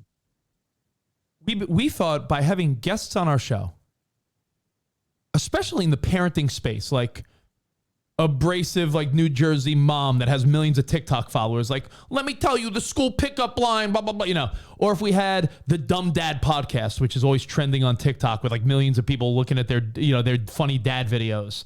We had Joe Gatto from Impractical Jokers, who who's a parent. These podcasts, get this, had roughly a few thousand less listeners than me and Nicole just talking. And all those people put it on their social. The key is for us to go on other people's pods. No, to promote our shit. Yeah. The idea of having someone on... I'm in. I hold got on. some shit to promote. But what I'm saying is there's a misconception that they'll make it seem like, you're like, yeah, no duh. Having someone on your podcast, believe it or not, doesn't have the pull you would think. Like, it would be like, you know how someone... This happens to me once in a blue moon, and I don't even have you and I don't have a big reach. You talk about like 50,000 Instagram and Twitter followers and stuff. If you have 50 to 100,000, that's a pull. But if we post something, you know, there's people that are like, hey, can you post this for me? I'm like, I promise you, it's not going to help. If Kim Kardashian posted, I think Steve Covino is fucking awesome, follow him, her followers aren't going to follow you just because she said it. They really won't. Like the idea of, you know, like that like an old guy way of thinking, like, why don't you tell these famous people to tell people to follow you? It doesn't work that way. If you tell fucking Kevin Hart and Joe Rogan and Dave Chappelle and Sebastian Maniscalco and everyone like, hey guys, can you all tweet out and put out hey, you guys should check out Covino and Rich? Do you realize how sadly minimal our numbers would change? But there's a story to tell, and I just told it. And, you know, these comedians especially, who I love, are pissing me off because they're so cliquey. And they've always been cliquey, but they were always really down to come and hang and fucking promote their shit on a radio show. For years. Yeah, but I think you're doing that thing where it's like you're mad at someone for not inviting you, but you're like, oh, I didn't know you want to be invited. Bro, I started. But I'm saying that's the key. That's the key. Like, yeah, there's most of them don't know, so I get that. But I also got a vibe that they're not responding. Oh, and it's not like I haven't reached out. Here's the other two quickie thoughts. When you think about all these people that you get, that you're baffled by, like, who are these people like doing a podcast? And you know who they are? They're the talented young people that would have been morning radio hosts if terrestrial radio was still a powerhouse. I always think of that when people are like, this influencer. I'm like, 30 years ago, you know what that influencer would have been? Like the morning radio guy in Chicago, the local TV guy in some city. The people that are the funny influencers, a lot of them would have been the $1 million big time radio morning shows. They're comedy writers. They're entertainers. They're just shifting. It's like who are these two young kids that are doing a podcast? You know who they are, Covino? They're the people that would have been getting some buzz and you hear that hot new morning show in probably North Carolina. Yeah, that's who they would have been. I'm not mad about it. I find it very interesting from our perspective when you think about our career and what we meant and now what we mean now as middlemen. And one last thought. So it's not about like, I'm so mad about it. You have to realize that I think about this more than most people. And especially these people that we've seen explode. It's not like they're not going to see Rich and I and not remember who we were, or who we are and the moments that we shared. So I just find it more interesting than anything. And I'm also interested in to see how it pans out and how it plays out. There's one other thought that I had that sort of could move on from this a little bit. You know how you said to me recently the sad death of Aaron Carter. Aaron Carter passed away, and I had no clue he was on our show. Multiple times. And sometimes you need the affirmation of someone else to not think you're crazy. I heard an interview on my best pal, Conan O'Brien. Team Coco. Conan O'Brien needs a friend. He had Howard Stern on. And they both shared stories that made me feel better. And a lot of times in your career, like, let's say you're a truck driver and some older truck driver tells a story and you're like, oh my God, I relate to that so much. You may be more famous and bigger than me, but wow, you go through those same things? Oh, I feel better. Oh, you have dead air dreams? Like every radio person has had dreams about like being locked out of a studio or dead air. Howard told a story about how he told like JD or Will, like, man, I don't know I'm bummed about. I'm bummed, Will, that I was never on Conan's show. And they're like, you were. And he's like, I'm so sorry. I'm sorry, Conan, but I was so in my zone. I don't remember being on your fucking late night talk show. And then Conan's like, don't worry, because there was a celebrity that died. Yeah. And Conan told the staff, like, it was like some guy that was in an old Western type of guy. And Conan's like, man, I'm so bummed. I always wanted to act out like a Western scene with that guy. And they're like, Conan, you acted out a Western scene and did a bit with that guy. He's like, no, I didn't. And the guy had to go get the tape. So they came to the conclusion that when you do what we do, which they just do the same thing we do on a higher level, you're so day to day that your mind's moving so fast that these things are so not permanently in your fucking brain. Conan said that people come up to him, Nick, I really liked your cameo in the Weird Al movie. And he's like, I did the Weird Al movie? He's like, oh, he's like, because he just did it and moved on. Because when there were days, he forgot he did it. When there were days where I'd go into Sirius XM, again, it doesn't matter how rich and famous you are if it's the same type of job. If I would go in every day for years, do the fucking morning mashup, interview pop stars, then go do Covino and Rich, and then go do SNY. When your days are jammed up and you really don't have a moment to fucking think, is it really hard to believe, like, oh, I forgot things I did? I remember, you know, the Jon Favreau does that chef show on Netflix. Yeah. Where he like has people on from his life and they'll like cook together. So he had Gwyneth Paltrow on, and they were talking about Spider-Man, one of the Spider-Man movies. Yeah. And he was like, oh, remember at the end when you were like, you did this? And she's like, I wasn't in that movie. She forgot she was in one, like a major Marvel movie. I get it now. I never got it. I used to think it was like a weird arrogance and a lie. Like, yeah, they don't remember they met that person. It's like asking if a row of 10 women. I have those moments and this it's sounds, rare. This so sounds terrible too. You must have these moments just more often. This sounds like terrible too. But if a row of 10 women, like a police lineup, were in front of you, and they're like, Covino, you've made out with 5 of these 10 girls. Pick out the 5. You might be like, you? Yeah, Jesus. Definitely you. But do you think you remember every girl you kissed in the 2000s at a bar? Most, yeah. No, I don't. I don't even remember who I slept with, I think. So, yeah. So I think it's easy to forget things the older you get. When your parents will forget shit, to me, I forget who we had on the show. I forget who I hooked up with in the 2000s. So how I does forget this a lot tie of in? shit. You're saying that these comedians, I tried to express to you that they'll remember us, but they don't. It was part of their fucking crazy day. I'm gonna need some time to plan this in person. So next week we'll play a game. Was this person on the show? Oh, that's a great game. Because I won't even look at our archive spot. I will play fairly. I'll school this game. I remember most people. Yeah, because you're a maniac. Covino will be like, and I was wearing a black t-shirt that day. Like, Covino's a weirdo like that. No, it's more for you, Rich. Yeah, no. And then the following week we can play, did I hook up with this person?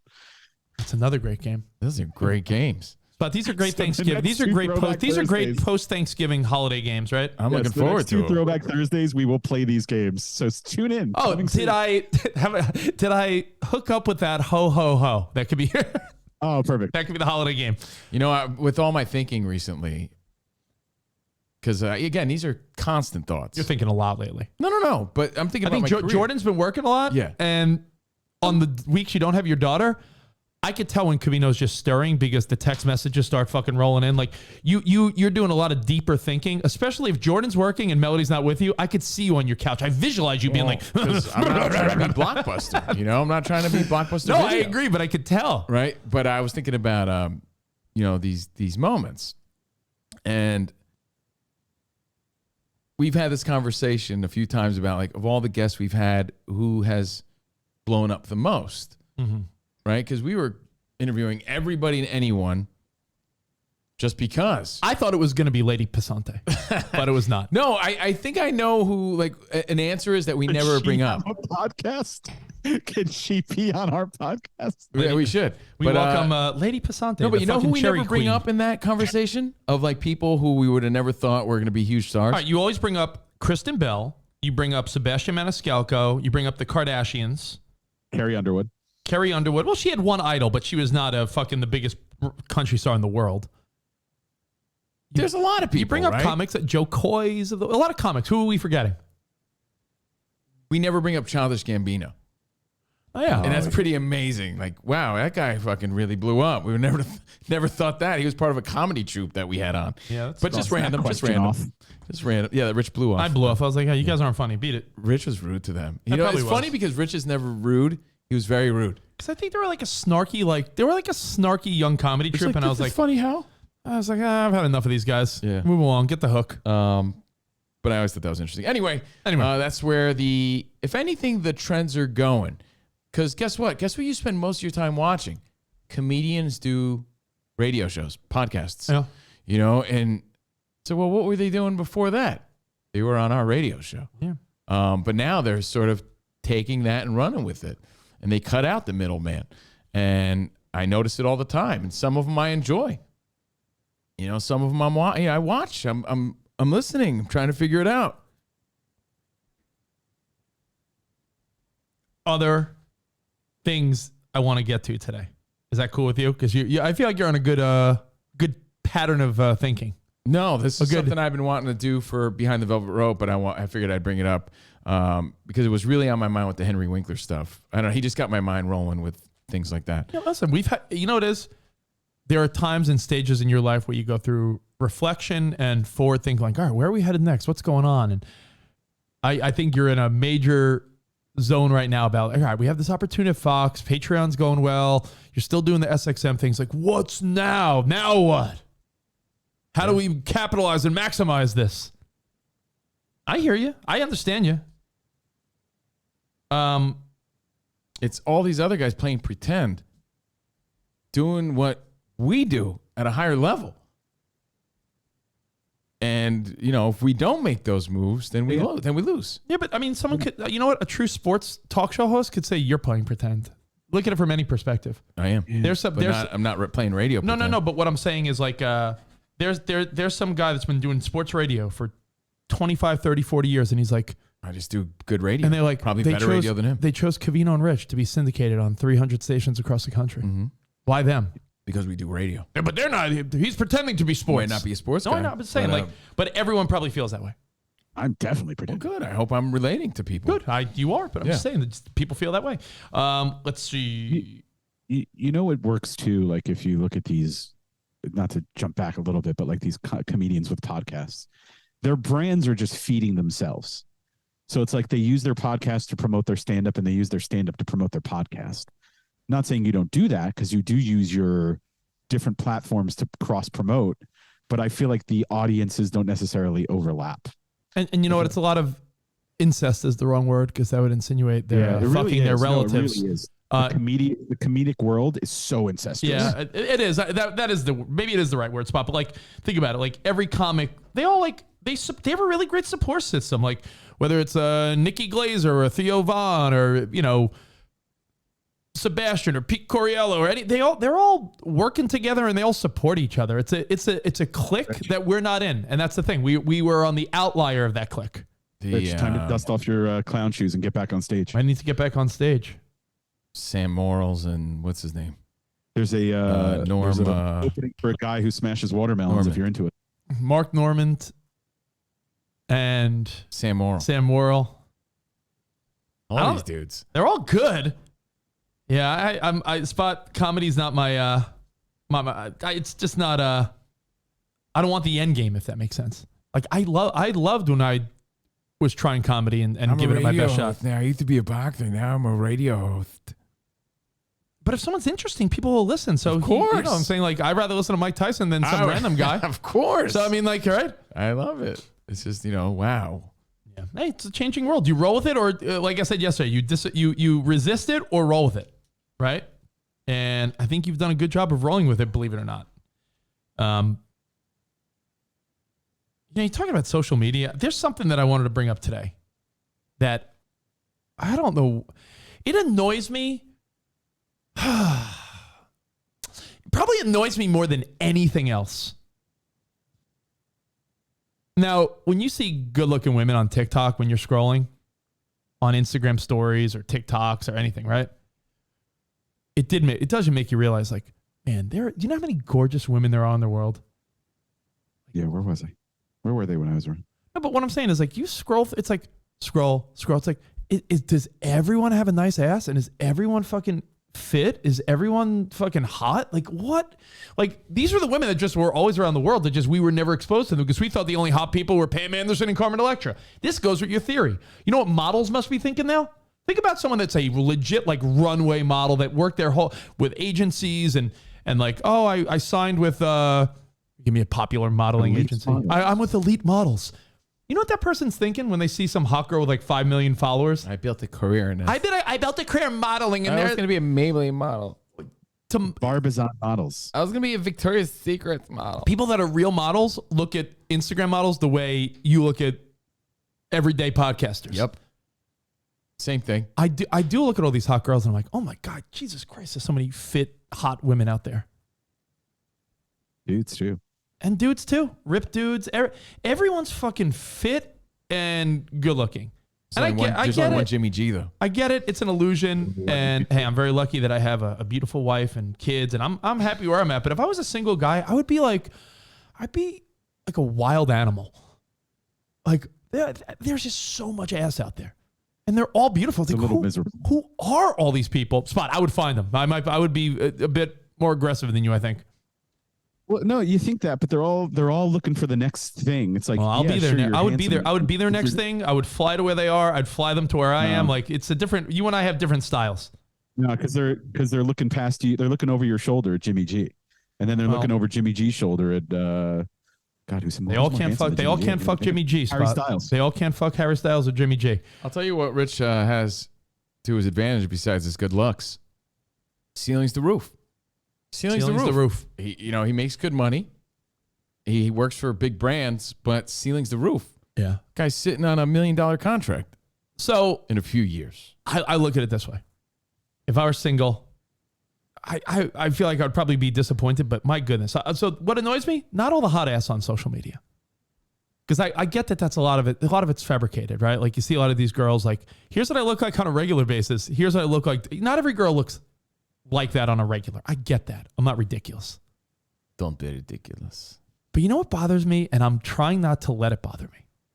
Trying not to let it bother me at all. I hate social media and home improvements. It hurts me. It makes me think. It bothers me. Because I know that no one shows shoddy work that's done to their house.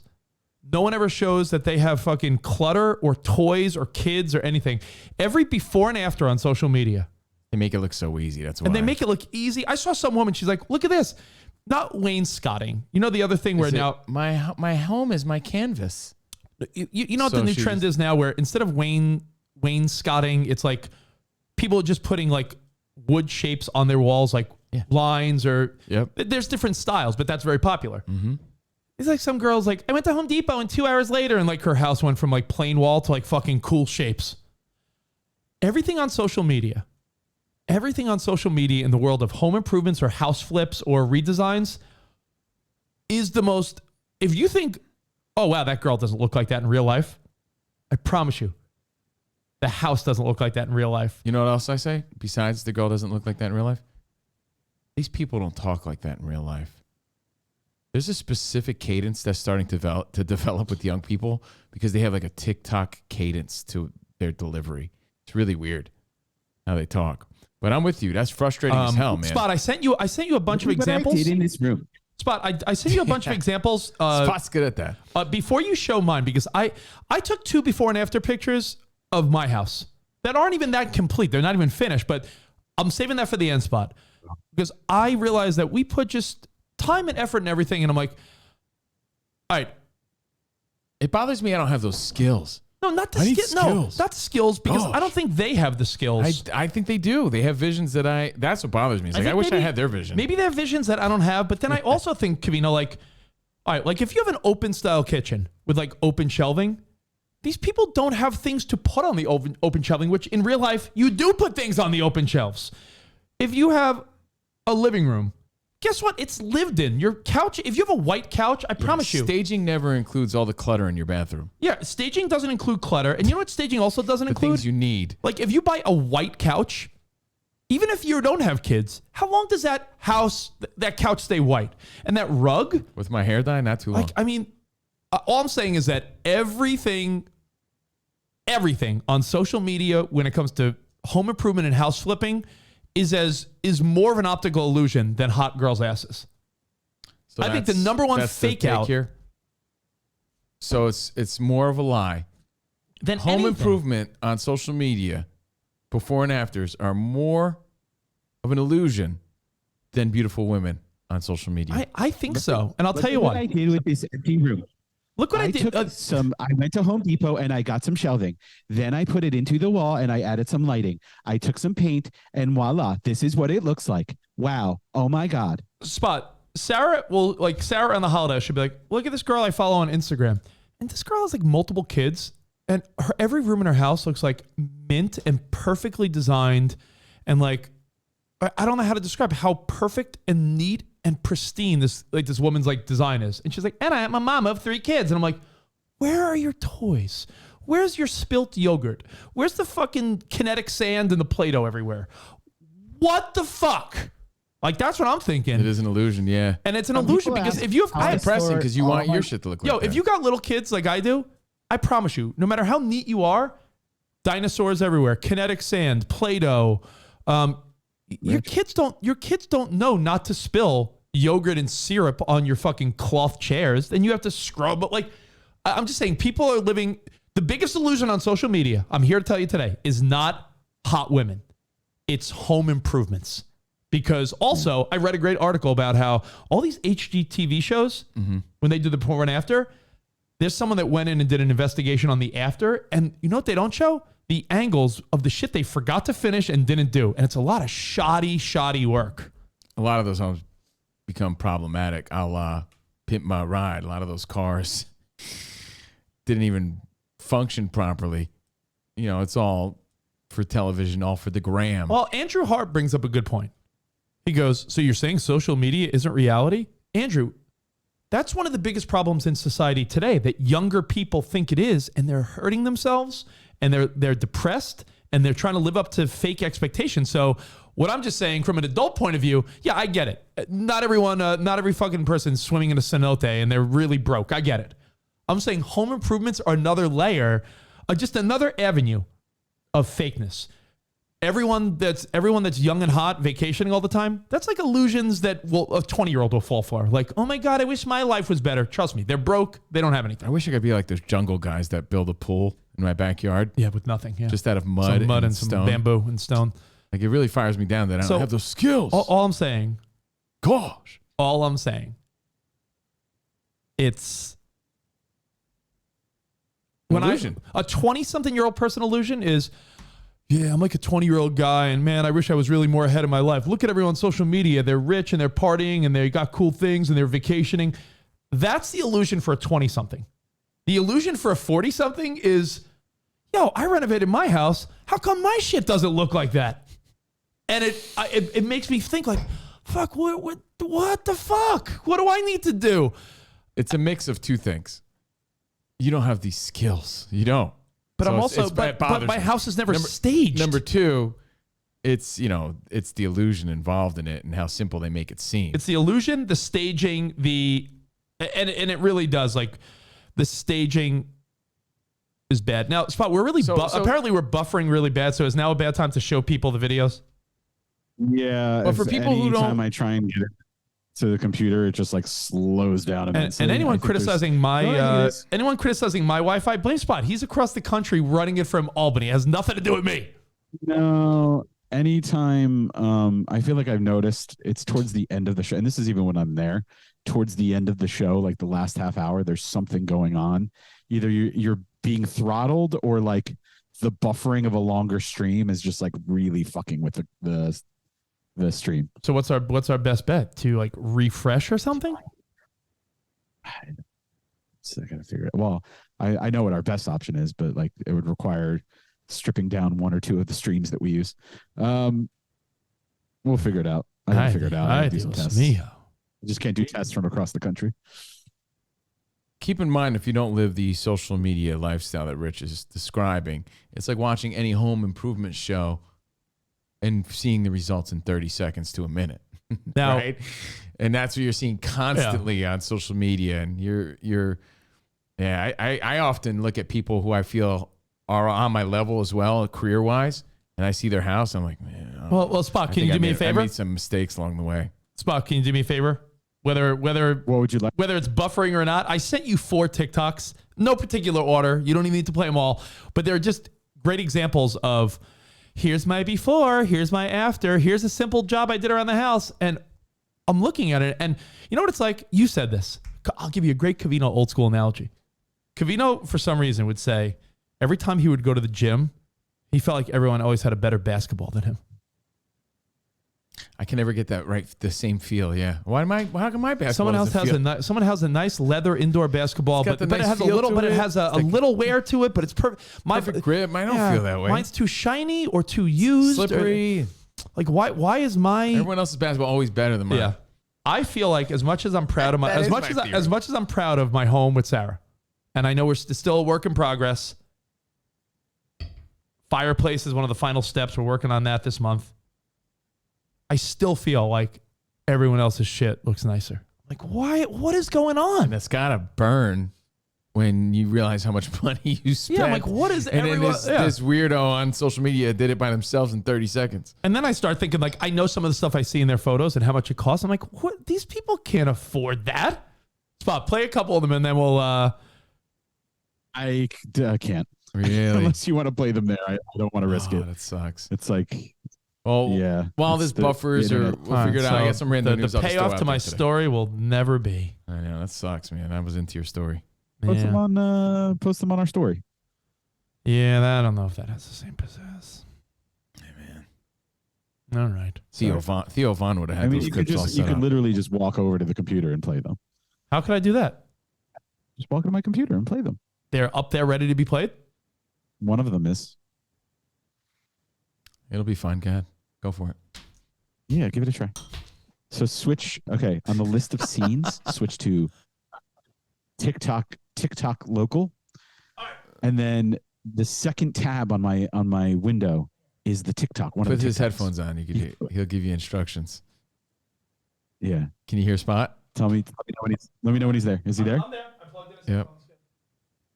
All right. So switch to TikTok. Okay, go to the tab, the window, and it's the second tab in on my window on my my Chrome. It's the second tab in, and then if you go down on the left of OBS to the scenes, TikTok local will allow you to play it. No, this isn't looking good. Rich looks really confused. There's an OBS stream. Forget it. Yep. No, Rich tried. It's not happening. Oh, man. I mean, I'll jump in. It'll just slow down the stream. Is that okay? Can I do it? Yeah. All right, I'm going to jump in. It's going to really slow everything down, but I'll play it.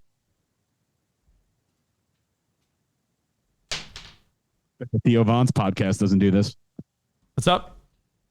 No, Theo Vaughn's podcast definitely doesn't do this. No, I was just saying it's the payoff to what I'm saying, so that's why I was saying.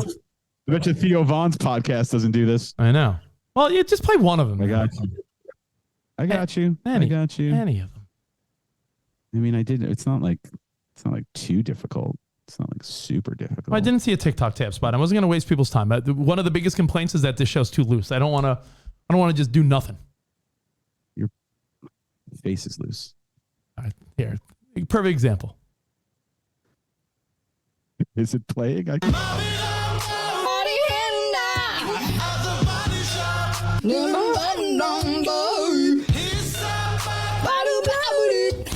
It's just showing like the before and after of the stuff they did. Do it yourself. I'm like, they did that themselves. That People fucking have way better interior sensibility than others. Give me one more spot. Give me the next one. And to me, like some of these before and afters, I'm like, no, you're just using that same person. Oh well, stop it. Oh, so I can't. It's please. You know how you solve this? Right you marry someone who has these skills. Yeah, that's what it is. But I guess if I really wanted to, you know how you do it. You tell Sarah thanks, and then you marry what's her name? Joanna Gaines. Maybe Sarah and I could open up our relationship to Chip and Joanna. No, the we could hot swing blonde with that them. I know you love from Tarek and Christina? Yeah. Yeah, but she's a fucking disaster. She's been married and divorced like 5 times in the last 3 years. You probably think she's the hottest thing going, especially when she designs a living room. What's going on, Spot? I told you. Oh, what did I hit? What did I hit? There's a countdown going. So anyway, all right. It's the countdown to the rando news, and I'll make it quick. Okay. I was gonna say, do you want to Spot? You don't have to show all of them, but the bathroom that Covino uses every day, or my living room. I took like 2 before and afters, but they weren't like staged. But I was like, I just feel like regular people's home improvements just don't have the same pop as like. You know what it is? The staging never has your wife or girlfriend's mess of things in the bathroom. Oh, Zush, I know none of it's real. I'm reading the feedback. Zush goes, stop comparing. It's not real. But in my mind, I'm like, that's the adult But it's equivalent. more annoying, It's the 20-year-old that's sad that it seems like everyone's in Mexico fucking on the beach and he's working his shitty job. Yeah, we know that's not real. We know that's not real. That's a 20-year-old problem. When you're 40 and you're like, man, is everyone doing these dope fucking next level home improvements? What the fuck? I think that's you know.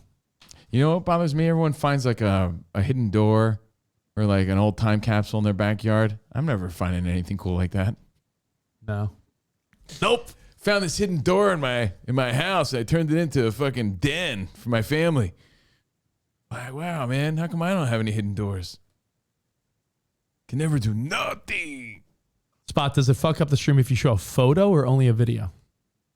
It's just it's like something. Let me tell you, I was working fine at the beginning of the show. Now trying to do anything, it's like it's loading like a 2000s MP3 on LimeWire. All right, so I'll wrap it with the. It's insane. I mean, I think Rich made a really great point. Well, you know, maybe we'll readdress it when Spot's back here. I mean, you made a great point, though. I think everybody knows what you're talking about. I know. I'm sorry it had to end this way, but it was a great conversation. Mexico versus Poland. What's the update there? Could have talked about it in the first half hour. Yeah, I'm glad I got all my thoughts out. Nice and Sorry, Rich. Sorry, Rich, man. Sorry about that. Next time lead with the visuals. Next time lead with that. Sounds good. I'll look it up right now, but my mom was pretty pumped. What do you think about that? I'm not going to bring it up on Fox. Does FT mean final time? Like final? Yeah. 0-0 Mexico, Poland. Really? Yeah. Huh. I'm guessing that means, right? So. Yeah, a draw. 0-0. FT means Poland. final time, I How guess? whelming is that? What do you feel about... Do you have any thoughts on Americans? Like, should they only root for the USA, or are they allowed to have? Like, You're allowed to root for your home country. Okay. If you're from Puerto Rico or you're from Spain or you're French, I think you could. It's like the Olympics. You could root for if you root for the U.S. and your home. That's fine. I'm Dual with you. rooting is allowed. I have a question, Rich. Yeah. It's always around the same time. Does Sarah do something at home at the same time? I was thinking about that. Is Sarah like on a Zoom call or something? No, I don't think so. Sarah, like a It's meeting. when No. Ben She's starts to watching look something. up porn. Ben wakes up and starts watching Pornhub. Looking at porn. What's going on?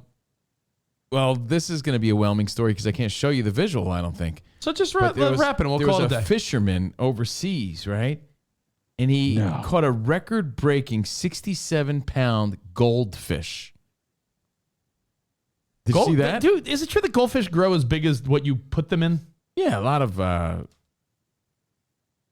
fish and, I mean, even plants, right? And amphibians and a lot of things do. Holy shit. 67-pound.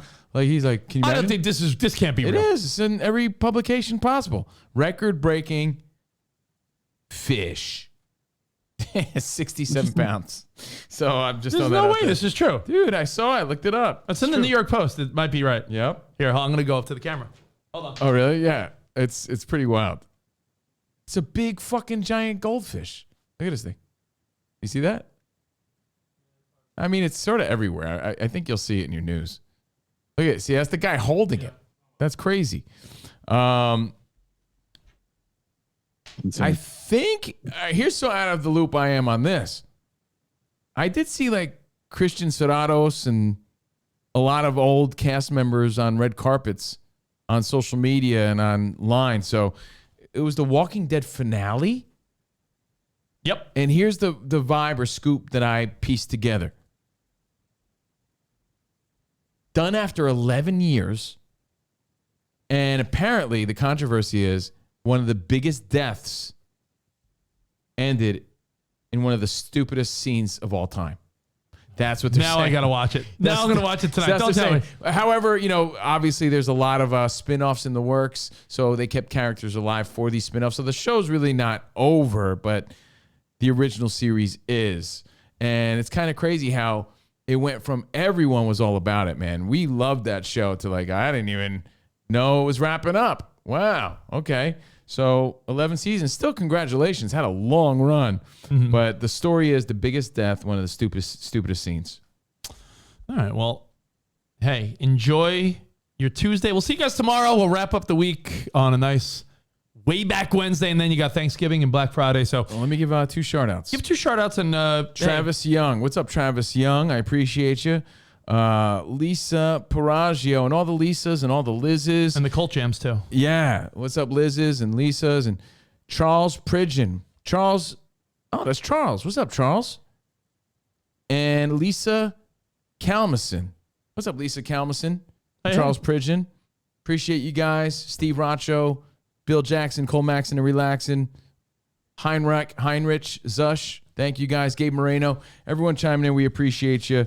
And thanks for being here. We'll see you tomorrow. And if it's your birthday today, you share that with Mark Ruffalo and his Buffalo, 55 today. And Scarlett Johansson's 38. And Bieber's wife, Haley Baldwin, is 26. So, hey, happy birthday. We'll see you guys tomorrow. Arrivederci, baby. See you in the promised land. Goodbye. Bye. Okay. Hit the mutes.